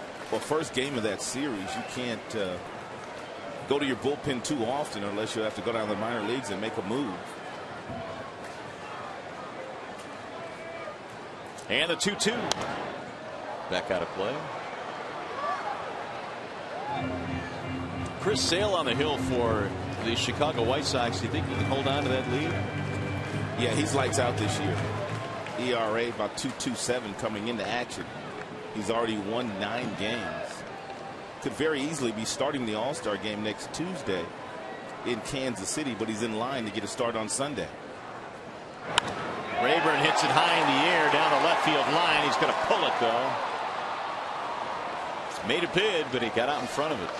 In years past, if you pitched on Sunday before the All-Star game on Tuesday, a lot of teams would not allow you to pitch, but a new rule implemented in the new collective bargaining agreement allows pitchers to pitch at least 1 inning on Tuesday, even if they do pitch on Sunday.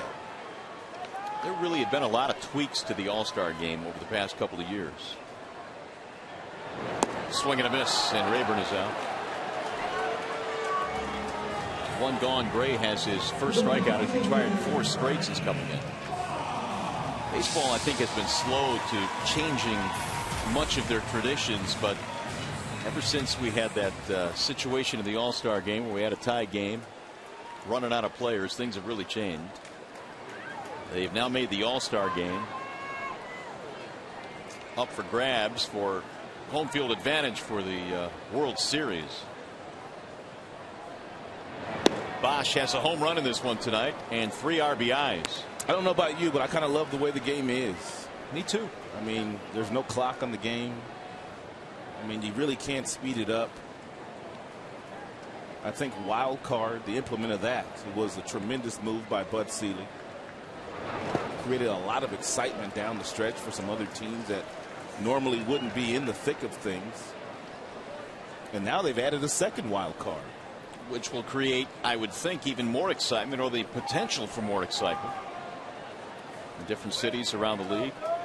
You really just couldn't beat last year's ending to the regular season. Now Bosch ahead 2-0, and he sends a ground ball, base hit right field. How about a 3-for-3 night?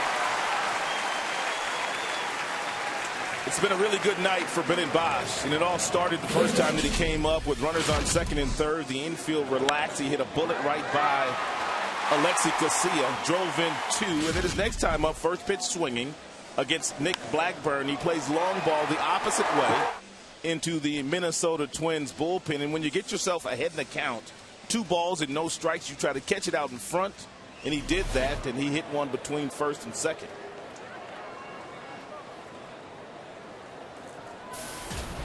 Santiago is 2 for 2 out of the 9th spot in the lineup. He has also scored a run.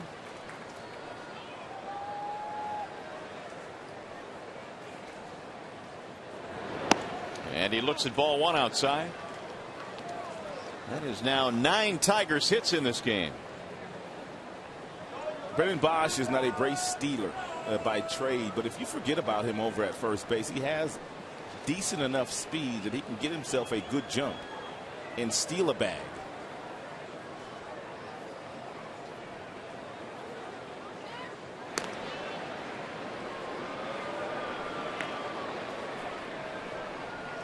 And base hit by Bosch, the first hit given up tonight by Gray.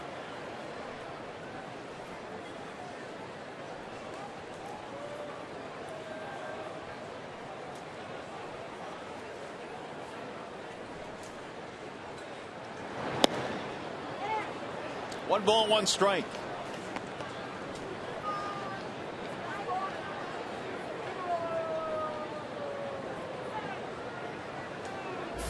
There's Austin Jackson waiting in the on-deck circle.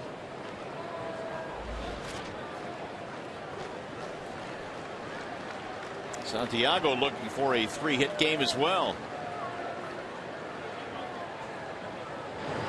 And he looks at a ball high. The bottom of the lineup tonight for the Tigers has really been good. A lot of production from 6 through 9. Major damage. Bosch himself with a 2-run single and a solo homer.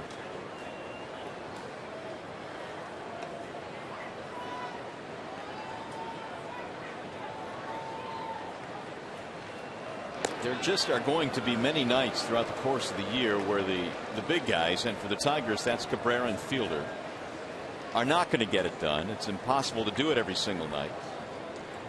That's why you need the other guys to chip in and do their fair share of the heavy lifting on occasion, if you're going to get to where you need to get to at the end of the year, and that's into the postseason.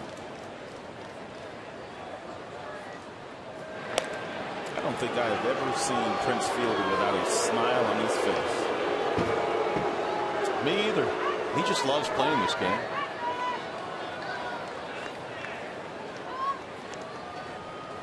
There's your smile.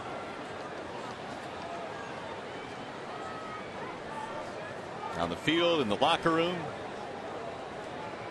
He's fitting nicely.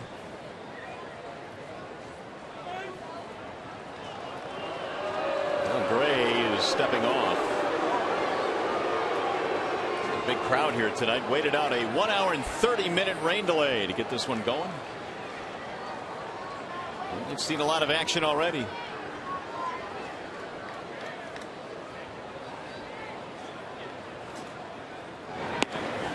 Strike called on Santiago. You could tell by that look on his face he's not so sure that was a strike. 2-2.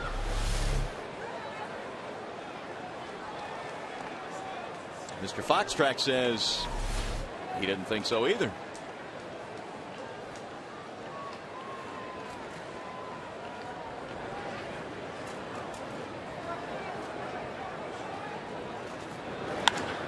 Lifted in the air, center field. Span cruising back. He's going to have room on this one. And Bosch will retreat. 2 gone for the Tigers here in the 6th. He's going to bring up Austin Jackson.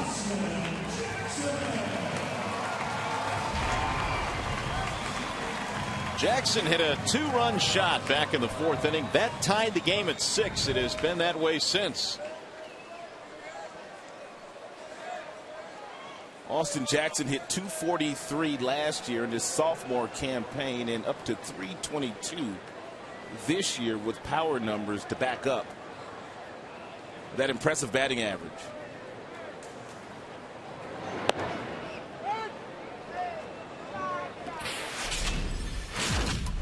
Hit a big fly his last time up. He got a hanging breaking ball from Blackburn, and he made a fan out in left center field. Very happy, very memorable night for this young man.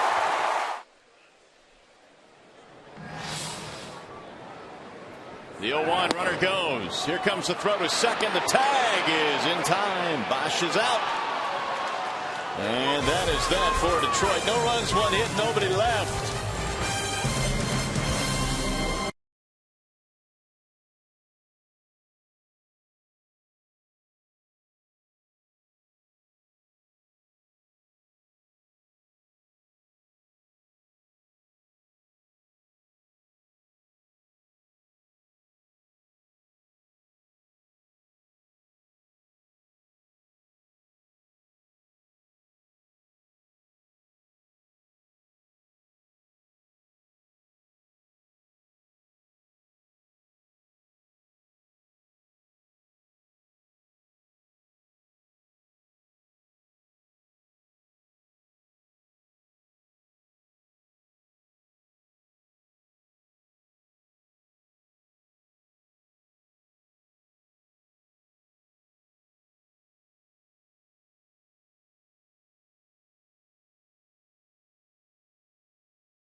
Tire. Get the lowest tire price, period. Belt Tire. And by Toyota, brought to you by your Greater Detroit Toyota dealers. Back here in downtown Detroit, Tigers baseball coming your way tonight. And the Tigers and Twins locked up in a 6-6 duel here at the ballpark. Got a little bit of a late start tonight, courtesy of a 1 hour and 30-minute rain delay. But this big crowd is still hanging around here. And it's been a good one. For the Twins, it'll be Joe Mauer here in the 7th, and Josh Willingham and Justin Morneau, the heart of their lineup, and they will continue to face Brian Villarreal, who came on in the 6th inning and pitched a scoreless frame. A lot of these folk here tonight have nowhere to go. A day off tomorrow, 4th of July.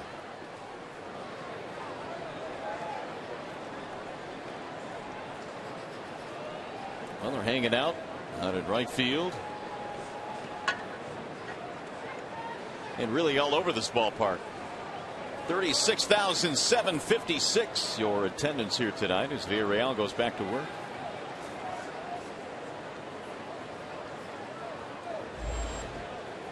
Mauer in this one, reaching on an error by Santiago in the 3rd. He eventually scored a run. He's also singled and stole a base on the back end of a double steal.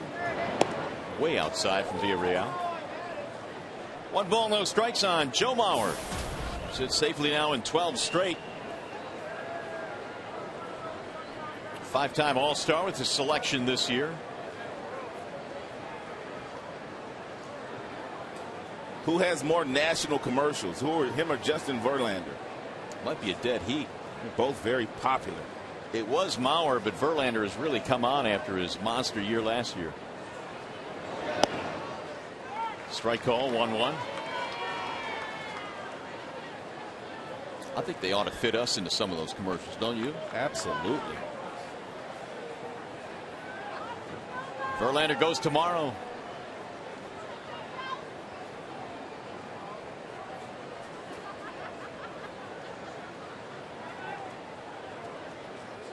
Now Mauer steps out on Villarreal.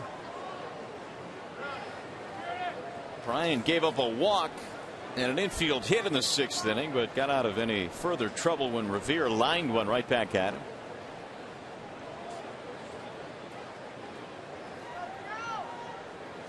Now the 1-1. Breaking ball missed, and the count goes to 2-1. Bilo started this game, and then Ortega came on in the 3rd, and Brian came on in the 6th. If Mauer gets a fastball here, he won't try to pull it. And he knows that his best chance at catching up to a 97-mile-per-hour fastball is trying to hit something between 3rd and short. Here's the 2-1. Drives this one to center field. Jackson on the move. Won't get it. It's over his head, and it's up against the wall. Mauer is on his way to 2nd with a stand-up double. That's why he is a really good hitter. It's a lot like Miguel Cabrera. 2-1 count. They're not looking to pull the ball. This is an upper 90s fastball. Look at the concentration, inside-out swing, and he goes up the gap in left center field. It doesn't get much prettier than that. It really doesn't. 18 two-base hits for Joe Mauer. And so now the Twins have their 8th hit. They have the go-ahead run aboard here in the 7th. Willingham will dig in. He's had 3 RBIs tonight, including long ball.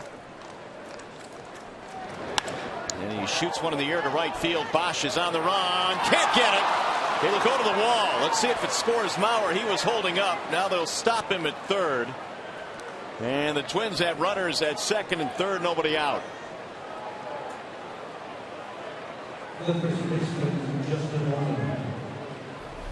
Brendan Bosch got a pretty good jump on this ball. Looked like it went right off the tip of his glove. Mauer holding up at 2nd base did not come around to score.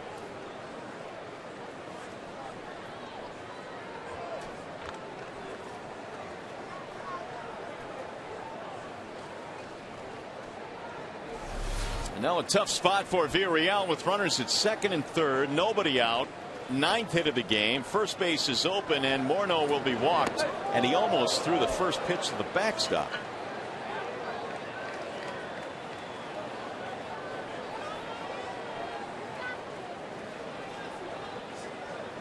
This is going to load the bases here, and a golden opportunity for Minnesota. And another one that Avila has to climb the ladder for. Villarreal needs to be a little bit firmer when delivering the ball toward home plate. Don't lob it. Throw it a little bit firmer. Then you don't have to worry about throwing the ball over Avila's head.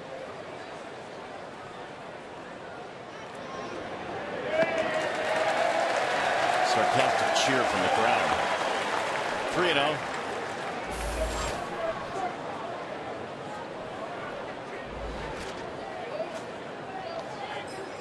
Trevor Plouffe will be batting next. And there is ball 4. So that's going to load him now. It's going to bring Jeff Jones out. Well, after a 1 hour and 30-minute rain delay, we're coming to you from Comerica Park tonight. The Tigers and the Minnesota Twins, game 2 in the series. Mario and Pemba, Rod Allen, glad you are with us here this evening. In the truck, Brady Klima is our producer. Mark Isofano is our director. And a whole heap of trouble now for Brian Villarreal here in the 7th. He can pitch out of it, though. He's got the kind of stuff that he can strike Trevor Plouffe out with. Plouffe does have quite a few home runs this year, but the batting average at 250. Octavio Dotel warming right now in the Detroit bullpen.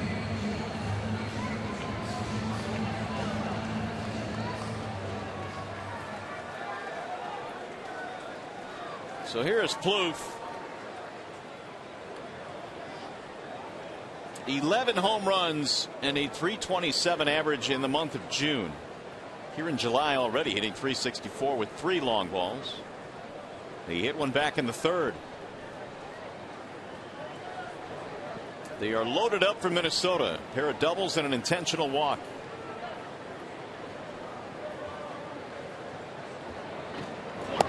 Ball 1. 6-6 game here in the 7th. Plouffe really not all that good career with the bases loaded. 167.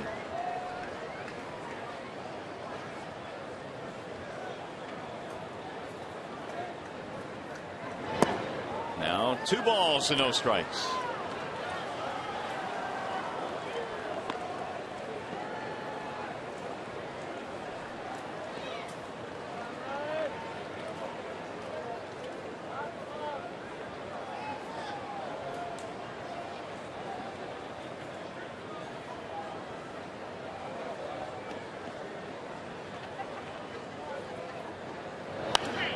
We had a rip at 97 miles an hour, 2-1. And he's got to be upset with himself. He got himself in a 2-0 count, a predictable fastball count, and he missed a heater. Take a look at how aggressive he is to the pull field. 31 hits in that direction. Only 4 hits the opposite way, although because Villarreal throws so hard, he might hit one in that direction by accident. But Villarreal will take that 6-4-3 double play right here. Well, instead now it goes to 3-1. Ryan Doumit waiting on deck.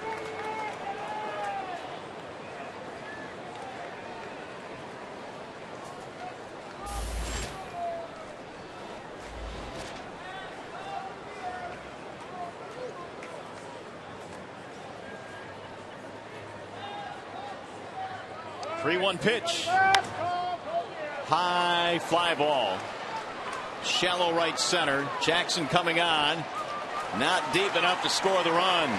And Plouffe is a big out. One gone.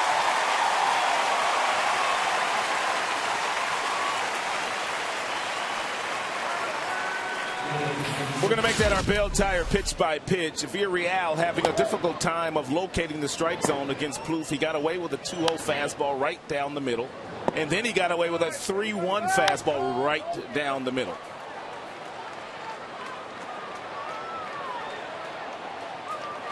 Not nearly deep enough to score the run. And so now Ryan Doumit with one away. Bases remain loaded.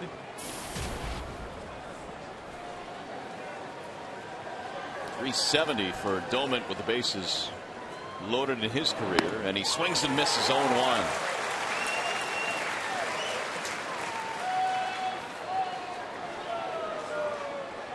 Doman has struck out twice tonight. He walked in his last at bat.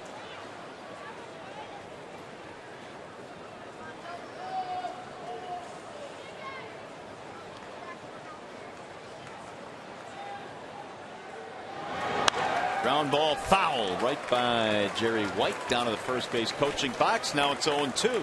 You don't want to make a mistake here on the 0-2 pitch. It might be too risky to throw a slider at the bottom of the zone because you're going to force Avila into blocking that pitch. The pitch of choice could be a good fastball up to see if you can get Doman to swing through it. That's a risky pitch too because he throws so hard.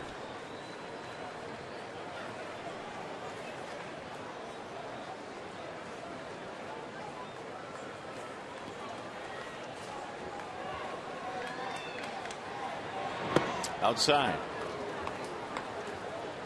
1-2 on Doman. Inning started with a double by Mauer. Willingham then doubled, but Mauer couldn't score. And the bases were loaded with nobody out before Plouffe flied out.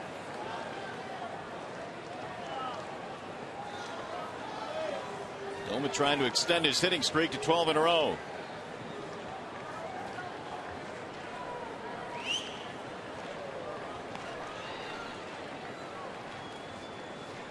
Here's the 1-2.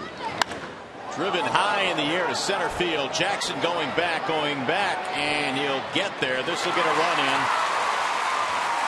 All three runners will move up. A deep sacrifice fly off the bat of Ryan Doman, and it's 7-6 Minnesota.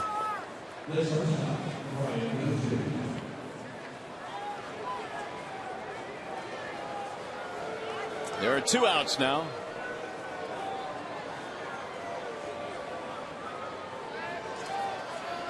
Doman gets his 36th RBI.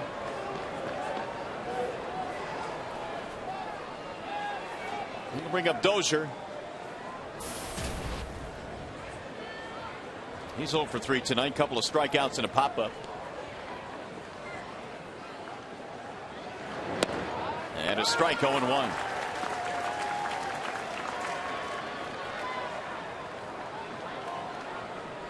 Willingham now the runner at third base. Morneau moving to second.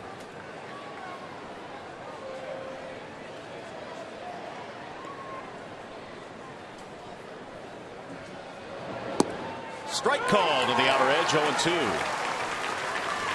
Well, if Villarreal gets out of this with just 1 run scored, it's a minor victory here.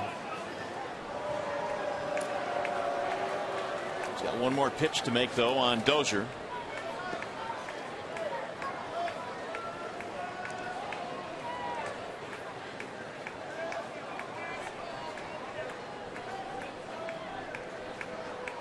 And the 0-2. Foul tip, and Avila is drilled with that one, and down he goes. We'll bring Kevin Rand out. The Tigers' head athletic trainer, along with the skipper Jim Leland.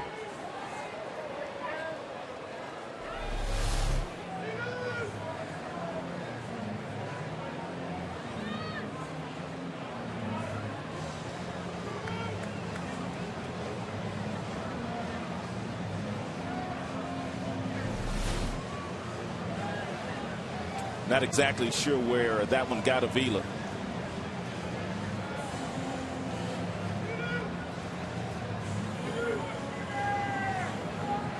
Well, he's convinced Jim Leland he's all right. Skipper's gone back, and Kevin Rand will retreat as well. So Avila tries to shake it off, and home plate umpire Paul Nard giving him another beat or two to catch his breath.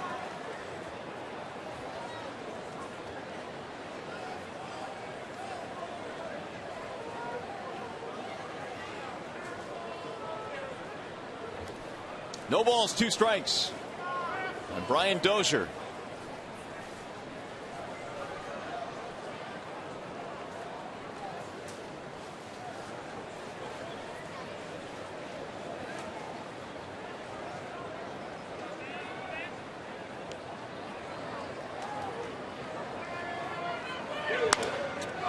Soft liner back up the middle and caught by Inning is over. They settle for a 1 run as we go to the bottom of the 7th. Top of the lineup coming up for Detroit.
Time later in tonight's game brought to you by Miller Lite. And the Tigers now find themselves down by a run. They're having fun here tonight. Hopefully they can have more fun if the Tigers can get the offense going again. We've got a new pitcher now for the Minnesota Twins, and Kyle Waldrop is in. Waldrop's minor league totals 13 games. He had a very good ERA. It was under 1. 10 strikeouts in 18 in the third inning, 6 walks. The opponents were hitting 200 against Kyle.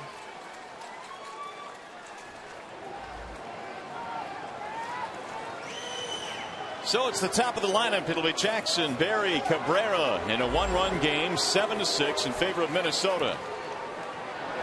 And Jackson looks at strike 1. Gray goes a couple of innings facing the minimum. He did give up a hit. They caught Bosch trying to steal. Swing and a miss. 0-2 on Jackson. Waldrop, a former #1 pick of the Minnesota Twins. Doesn't throw very hard. Fastball gets up to 90 miles an hour. He started Jackson off with a really good breaking ball. He is like most Minnesota Twins pitchers. They don't have lofty strikeout totals, but they throw lots of strikes. Pitch to a lot of contact, and they allow their defenders to work behind them. Here's the 1-2, and he got him. Strike 3. Jackson punched out of there. 1 gone.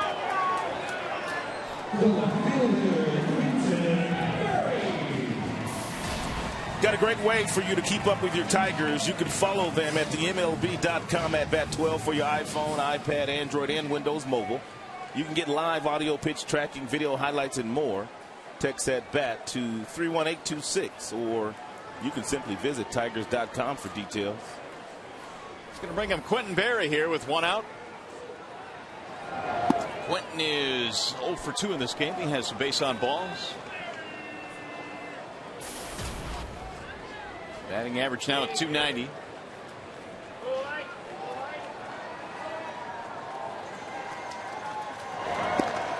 Berry now has been on base in 9 of his last 11.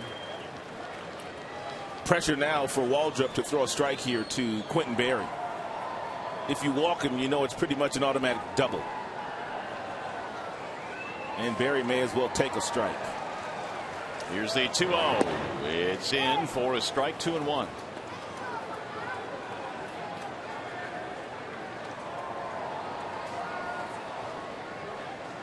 Trevor Plouffe about 3-4 steps in front of that bag at third base, knowing the reputation of Quentin Berry, a fearless bunter.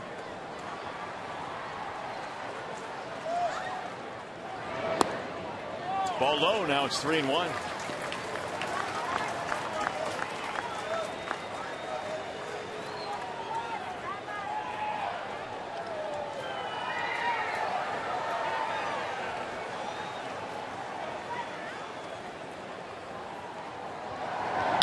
Bouncing ball back up the middle. To see a tough play. Can't get rid of it. Berry is on. He wasn't going to throw Berry out anyway. It would have taken a very acrobatic play for Casilla to field this ball and get it on its way to Justin Morneau, the first baseman. But with Berry's speed, he wasn't going to throw him out. Infield hit for Quentin Berry.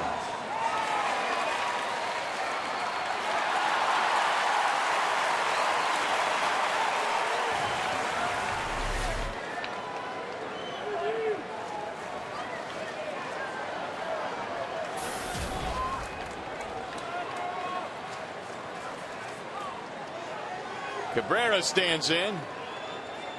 He's due. He's 0 for 3 tonight.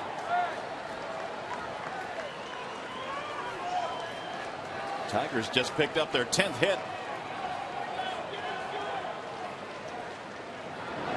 Heavy lines, what a third leaping catch, and a double play. You gotta be kidding me. How in the world did Trevor Plouffe make that play? Spectacular play by Trevor Plouffe.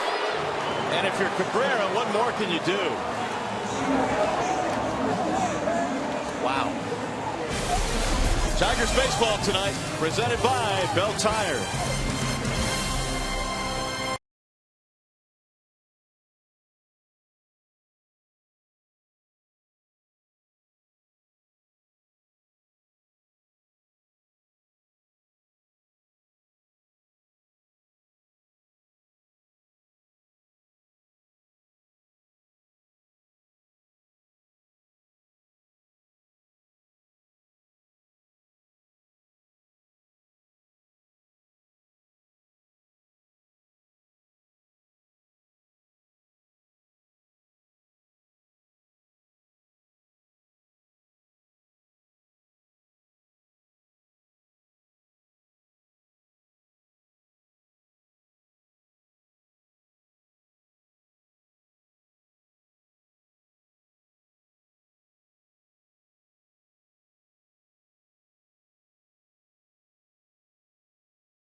As we go to the 8th inning, but what a play by Trevor Plouffe. If you're Miguel Cabrera, you probably can't hit it harder than this. Well, you know you're going to get something in the strike zone because they think that Berry's going to steal, so therefore he got a fastball. He got out in front of it, and he drilled it to Trevor Plouffe. And if you're Berry on first base, as a rule of thumb, less than 2 outs, ball hit on the line, you can't venture off the bag too far. He took 5 steps towards second base because he thought that ball was going to go into left field, and he got doubled off.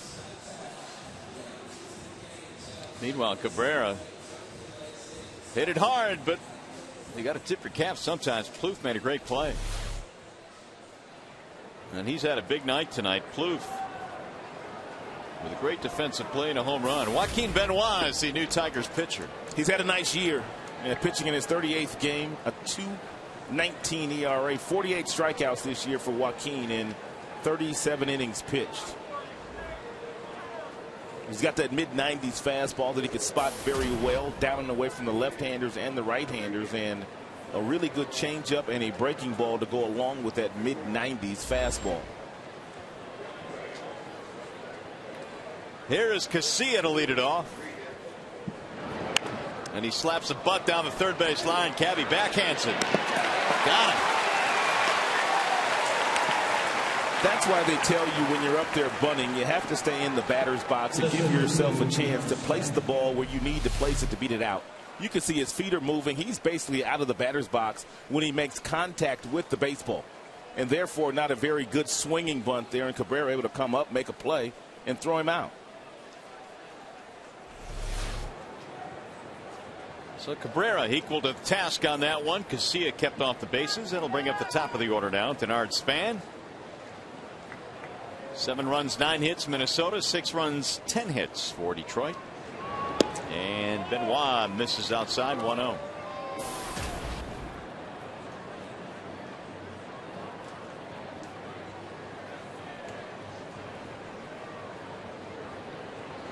Span has an infield single, 1 for 4 in this game. His only hit in the series so far. And for a guy that has torched the Tigers pitching over the years, and even this year they've held him to 1 for 8 in the series. He came into the season series, well, this series I should say, batting .500 this year against Tigers pitching. .362 in his career.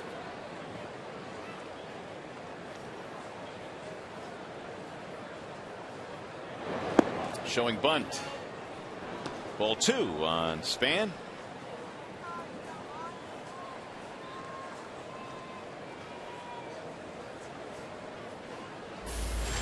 Ben Revere waiting on deck.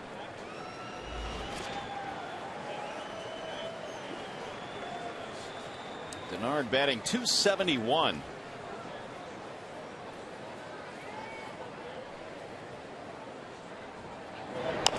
Little chopper back toward the mound. Benoit will handle this one.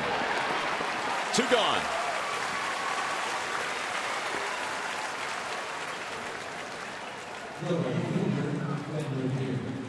Now Revere.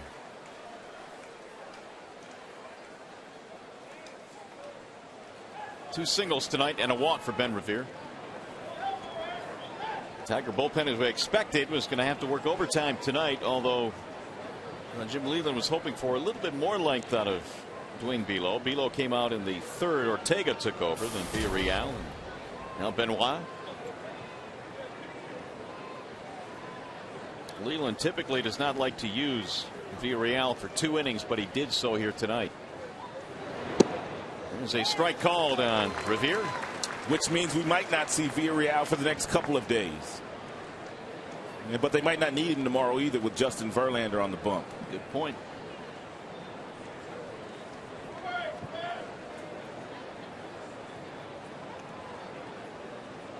The 0-1.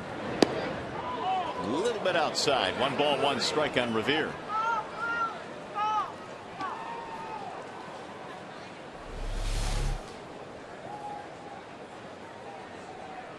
Just off the plate.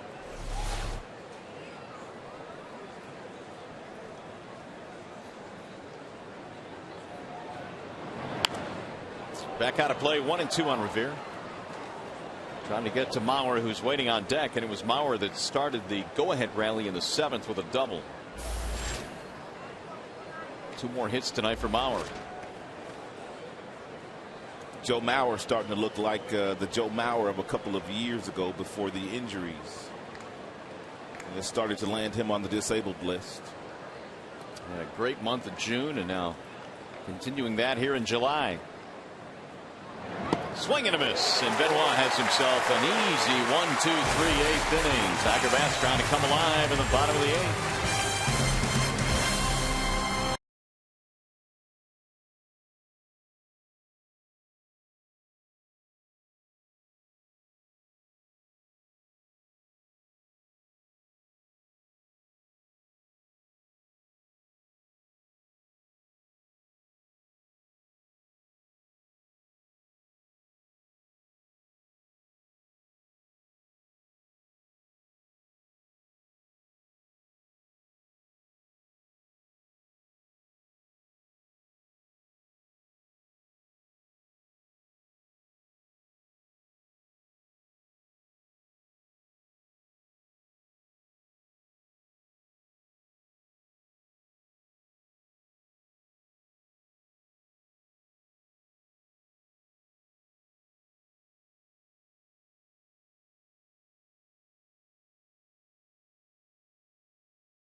Family on top as we go to the bottom of the 8th, 7-6. Brennan Bosch waking up tonight. His 4th game this season with 3 hits. He has hit a solo homer in this game. Jackson is also homered in this contest, and Trevor Plouffe has had himself a game. Not only a great defensive play, but 15 home runs since May the 28th, and he is homered in this one here tonight. We have a new pitcher on now for the Minnesota Twins. They'll bring in a lefty, Tyler Robertson. He's given up big numbers this year. The ERA is approaching 7 in the 5 games that he has been in. He does have 7 strikeouts, and he has not walked a batter in the 4 innings that he has pitched. And, of course, when the ERA is that high, the batting average against is going to be very lofty as well. So the first man he will face is Prince Fielder, then Delman Young, and then Alex Avila. Ron Gardenhire, the manager of the Twins, trying to piece this one together with matchups. That's why Robertson in going up against the left-handed Prince Fielder. 2 lefties in the first 3 hitters in this inning. And ball 1 to Fielder. Prince in this one a single in 3 at-bats. Lefties have not posed much of a problem to Prince. 12 homers, only 1 big fly against lefties, 11 against right-handers. Here's the 1-0. Swing and a miss, and a big swing it was.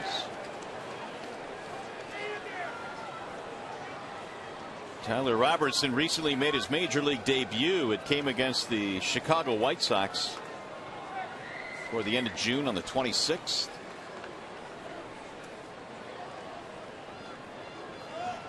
Here's the 1-1. Swing and a miss again. A couple of really nice breaking balls there from Robertson to Prince Fielder. One at 83, that last one at 84 miles an hour. It's all about the late life on this pitch.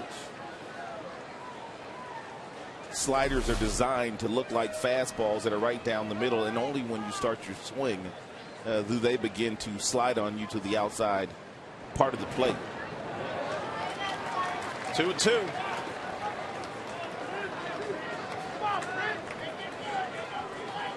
In this particular situation, because he has stayed away from Prince, Prince recognizes that now. And we have seen him on many, many occasions this year get a base hit the opposite way because they're not coming inside on him.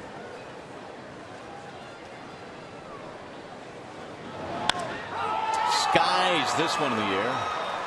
Shallow center field. It's going to hang up long enough for Denard Span.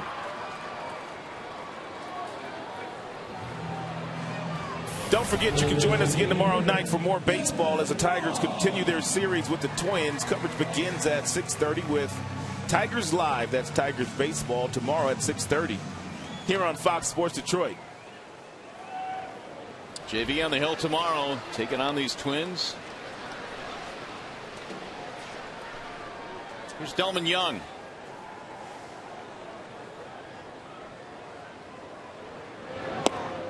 In there for strike 1. It will be JV's last start of the first half of the season before the All-Star break, which puts him in line to possibly start next Tuesday in Kansas City. Bouncing ball to short. Dozier waits on the hop and throws him out. Ron Washington has a couple different choices. David Price, of course, could possibly start as well. Tigers saw him up close and personal down in Tampa, and he was really good. Chris Sale having a great year, but more than likely he will not start the All-Star game if he's going to start on Sunday for Chicago White Sox. Am I missing anybody? Starters? No, I think it's probably going to come down to Verlander or Price, I think.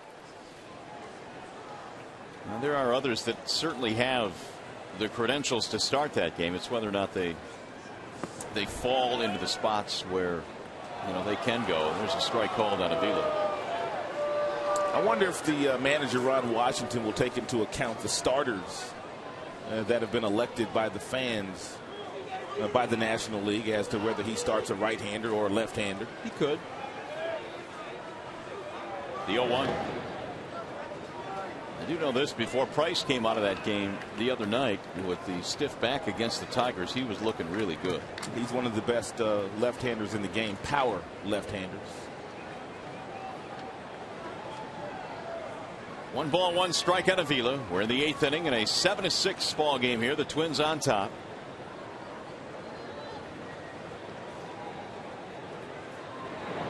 Swing and a miss. He's got a good breaking ball. A really good breaking ball. That one he threw a little bit slower.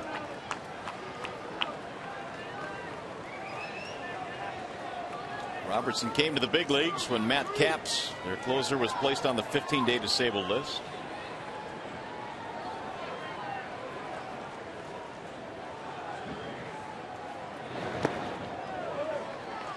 Two on Avila.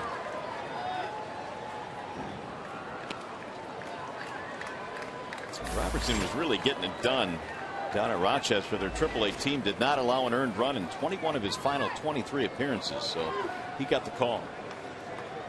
And Avila trying to get it to Rayburn is waiting on deck.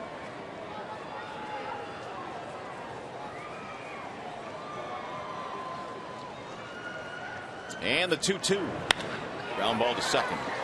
Right there is Casillas. Robertson has a 1-2-3 eighth inning. So we go to the ninth. Still a one-run game.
It is only a one-run deficit, but it's up now to Joaquin Benoit to keep it a one-run game.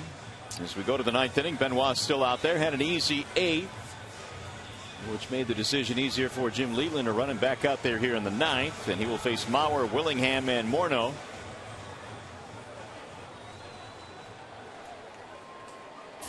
And Mauer in this contest with a double to start things off in the seventh. He eventually scored what has turned out to be the go-ahead run. A couple of hits tonight for Joe, and batting .330.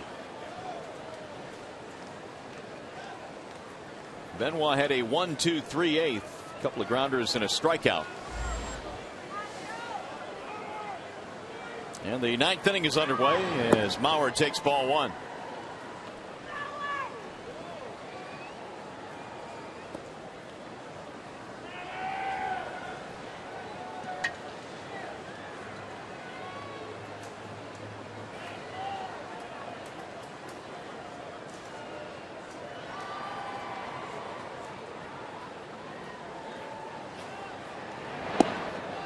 There's a strike call down the outer edge, 1-1.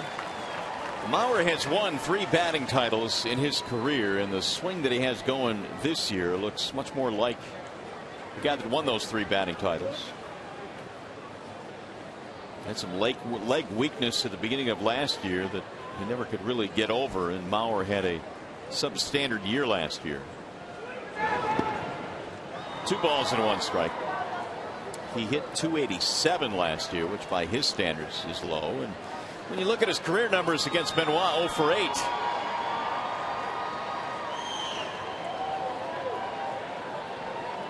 He's got himself in a nice count, though. against Benoit. 2 balls, 1 strike.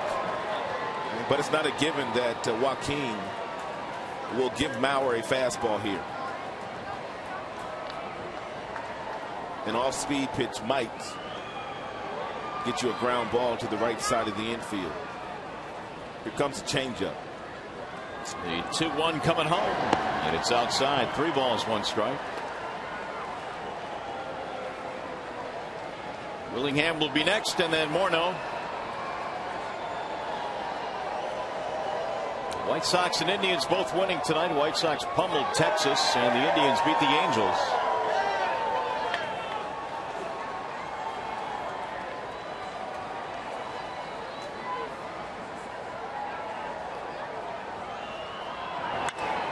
High fly ball left field. Chasing Barry back. Still going to the wall. And it's going to carry out. It's gone. What a huge home run for Joe Mauer. And it's a 2-run game. He's dialed in right now. Hitting everything hard. And continues to get himself in really good counts to hit in. Not that it really matters for Joe Mauer. It's a 3-1 fastball hit the opposite way for a big fly. Huge run for Minnesota. And they have 3 home runs tonight. Here's Willingham.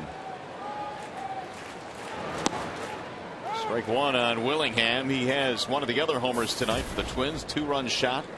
That was back in the 30s. He's hit 18 this year. Mauer has just hit his 5th, and it's a big one to make it 8-6. Strike call. 0-2 on Willingham.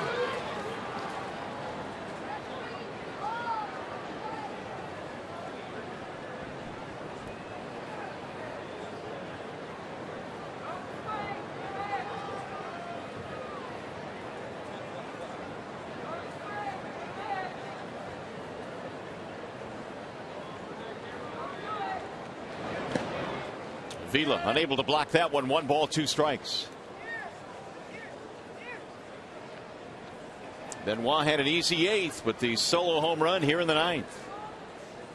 The Minnesota Twins have only hit 70 home runs this year as a team, which is the 2nd fewest in the American League. Only the Kansas City Royals have hit fewer, but they are flexing their muscles here tonight. Checked it, and he did not go. Well, the appeal, and he still did not go. And most of the home runs they've hit this year have been hit by this guy Willingham, who has 18, and Trevor Plouffe, who has 19. 2-2 on Willingham. That home run allowed by Benoit, just the 4th in 38 innings this year. Outside, now it fills at 3-2.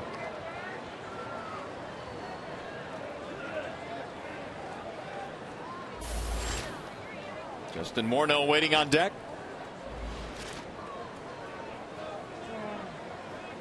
Willingham also has a double to go with his home run.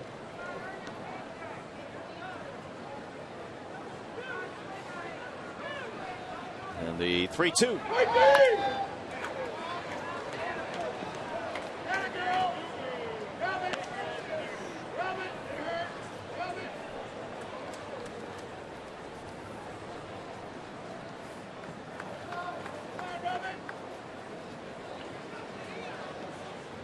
Been a really weird season series between these two teams. The Tigers lost 2 at home to the Twins. Then they swept Minnesota in Minnesota. And now the Twins trying to take the first 2 in this series here in Detroit. Now neither of these teams able to win at home so far in the season series. There's a foul back out of play. 3-2 the count stays on Josh Willingham. Each ball club now with 10 hits in this contest. Working late here tonight, courtesy of a 1 hour and 30-minute rain delay at the start of this ball game.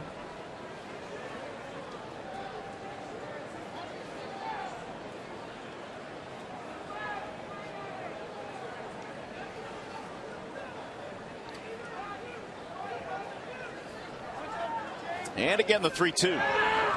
Ball 4. And so the first two Twins reach.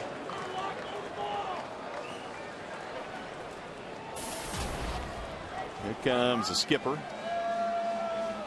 Hey fans, don't forget, as soon as the game ends, our coverage will continue with Tigers Live. You'll hear from the manager, Jim Leland, and the players. Plus, we'll break the game down, show you all the highlights. Tigers Live immediately after the game here on Fox Sports Detroit. So the Tigers go back to the bullpen. And Downs will be coming in to make his debut for the Tigers. We'll be back.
Home run. They have a man on with nobody out. Benoit is done for the night. And making his debut is Darren Downs. Here's Downs' minor league numbers with Toledo this year. He had an 0-2 record, but a very good ERA. And 32 strikeouts, 33, excuse me, and 8 walks for the left-hander. Major league debut for Downs. He was called up after the game last night. 2.15 ERA, as we showed you with the Hens, and now Downs will face Justin Morneau here. He was born in Southfield and moved to Florida as a 2-year-old. So the native of Michigan, albeit just a couple of years, is wearing a Tigers uniform now, and he'll face Morneau.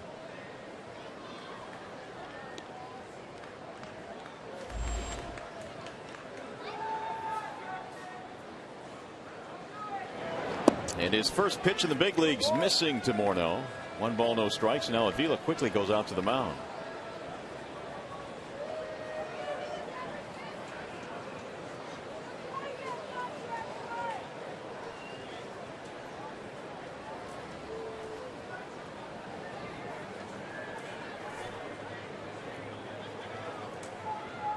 Morneau a single and an intentional walk.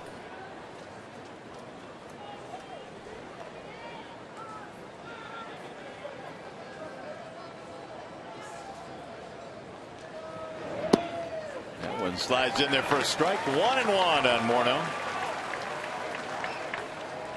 So Darren Downs makes his debut in a 1-run game in the 9th, having to face Morneau with a runner at first base.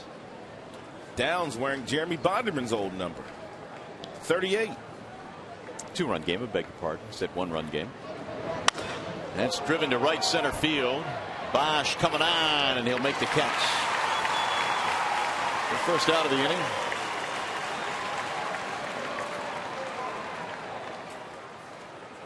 So Downs retires first big league hitter he faces. That'll bring up Trevor Plouffe.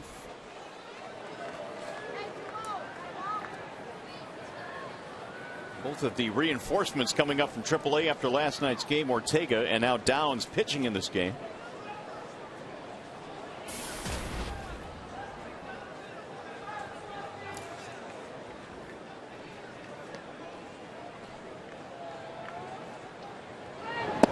Swing and a miss. Been a big night for Plouffe. Made a tremendous leaping catch to start a double play a couple of innings ago, and he's also hit a 2-run shot in this game.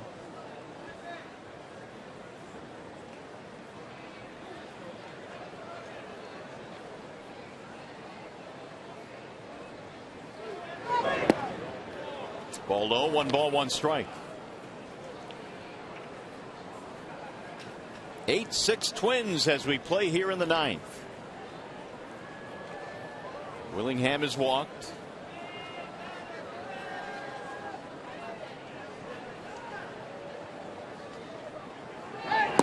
Outside, 2 balls, 1 strike.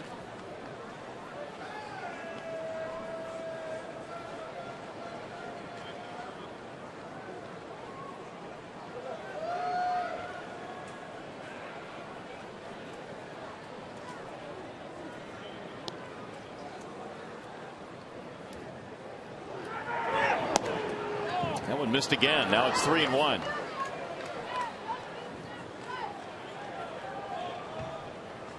Downs' professional career began in 2003 in the Cubs organization. Was a 5th-round pick of the Cubs. This is his 10th pro season and finally his first opportunity in the majors. That's in there, a strike. 3-2.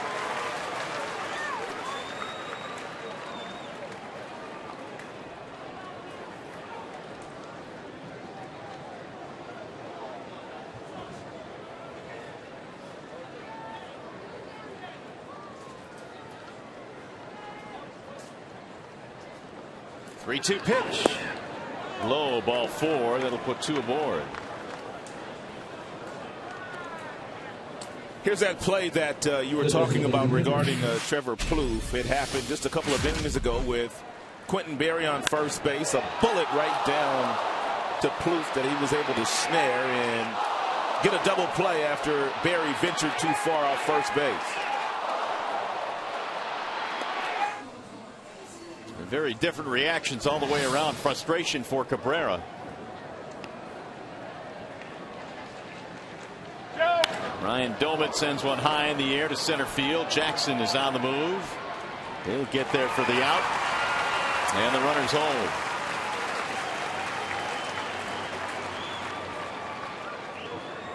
Two gone. And that leaves it up to Brian Dozier.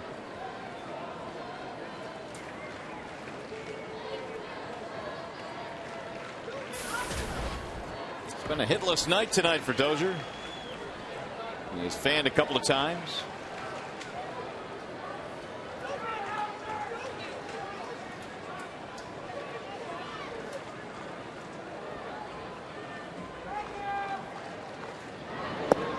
Ball 1.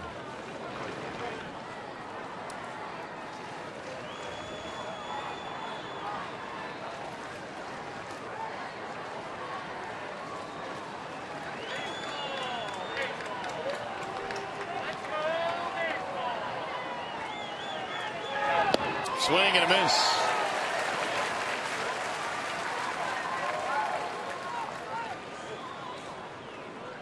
Downs throwing almost 700 innings in the minor leagues before finally making it here to the major league level. And he has a 1-1 count here on Dozier, trying to strand 2 runners. Swing and a miss again. 1-2.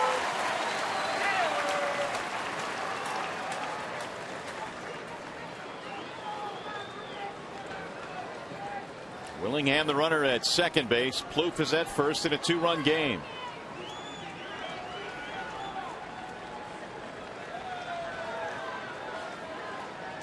Here's the 1-2, and it bounces away from Avila, but the runners will hold.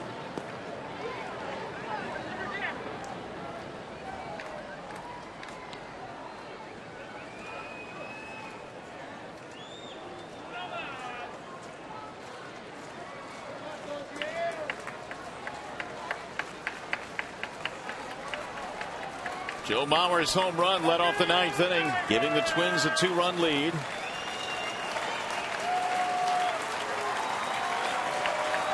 2-2 on Brian Dozier. And they fouled it off at home plate. Well, it was just a couple of years ago, 3 years ago, as a matter of fact. It was a scary moment for Downs. He suffered a fractured skull when he was hit in the head by a line drive, which threatened his life, but he was able to come back from that, continue to pitch, and now here he is with, I'm sure, his dream, pitching in the major leagues.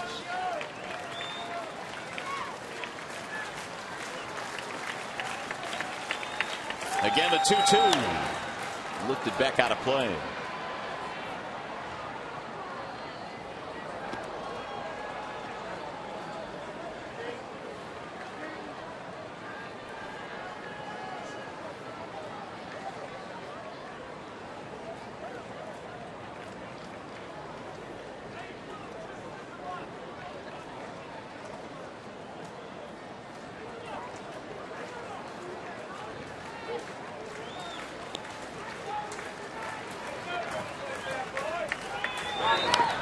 Grounded foul. Somehow, some way, Dozier is staying alive.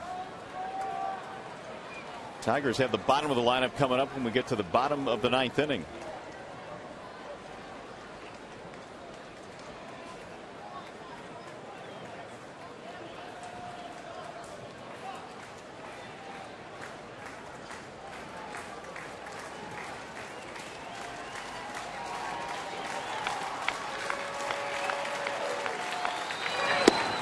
Inside, fill it now at 3-2, which means the runners will be on the move with 2 outs. Below tonight, then Ortega, then Villarreal, then Benoit, and now Darren Downs.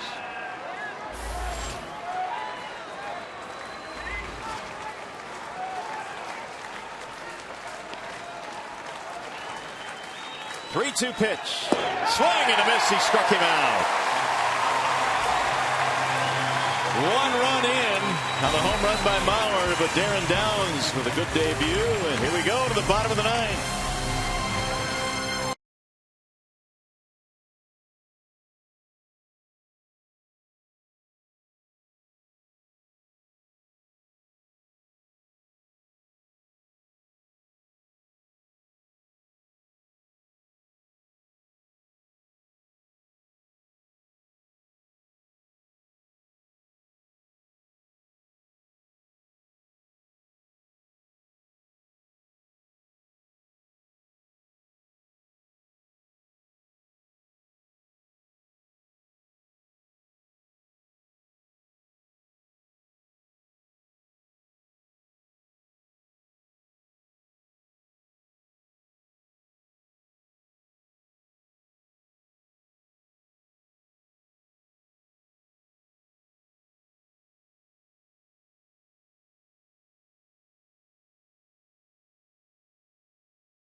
And the lead.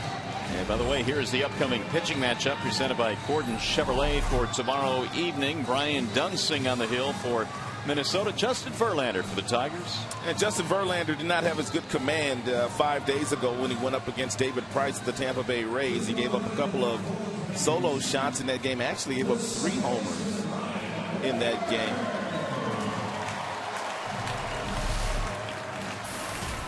Perkins taking over now. If the Minnesota Twins are interested in making a deal at the trade deadline, this might be the piece that would bring them back the most. A left-hander in the bullpen that has a fastball anywhere from 95 to 97 miles an hour. He threw 16 pitches in last night's game. He'll go to work here tonight trying to protect a 2-run lead. He is pitching for the 3rd consecutive day through 18 pitches on Sunday. It's quite a bit. Rayburn leading it off. And a ball inside. 1 ball, 1 strike.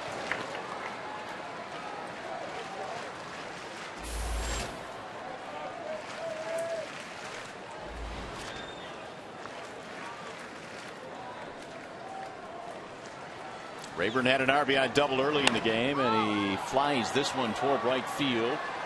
To the corner it goes, and out of play. About a row back. Another good catch. Got a smile out of Ben Revere. That one without a glove.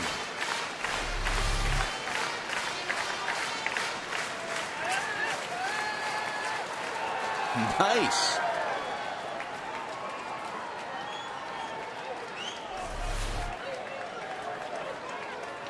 Here's the 1-2. In the air, left field.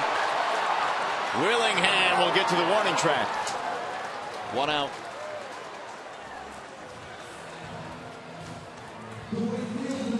It's going to bring up Bosch.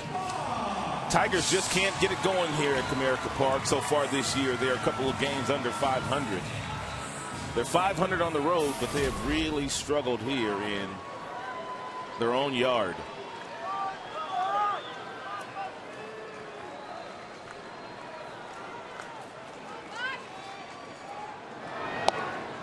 Ball 1 to Bosch.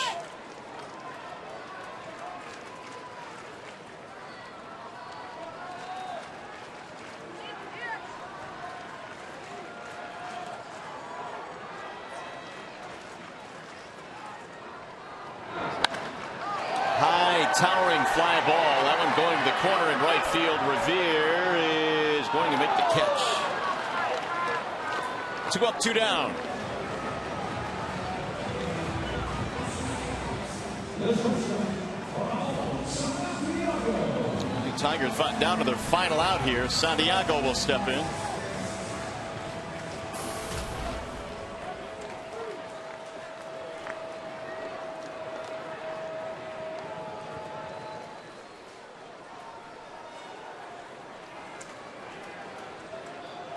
Ramon 2 hits in this game, trying to keep it alive, and he looks at ball 1. 8 runs, 10 hits for Minnesota. Tigers 6 runs on 10 hits. Santiago 2 singles and a run scored.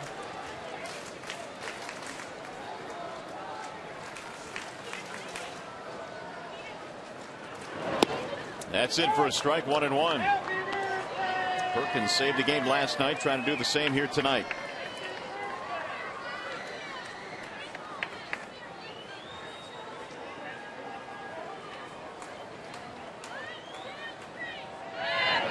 Swing and a miss, and the count goes to 1-2. So Perkins now 1 strike away. That would be his 4th save.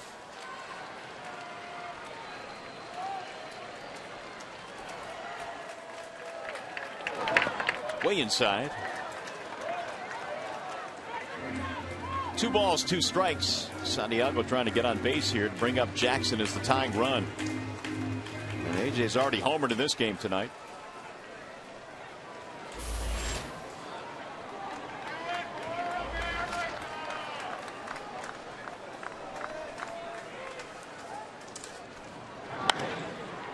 Popped up. Foul ground. There may be room for Morneau. And he made the catch to end the ball game. A 1-2-3 inning for Perkins here in the 9th, and Minnesota has come to town, and they have won the first 2 games in this 4-game series.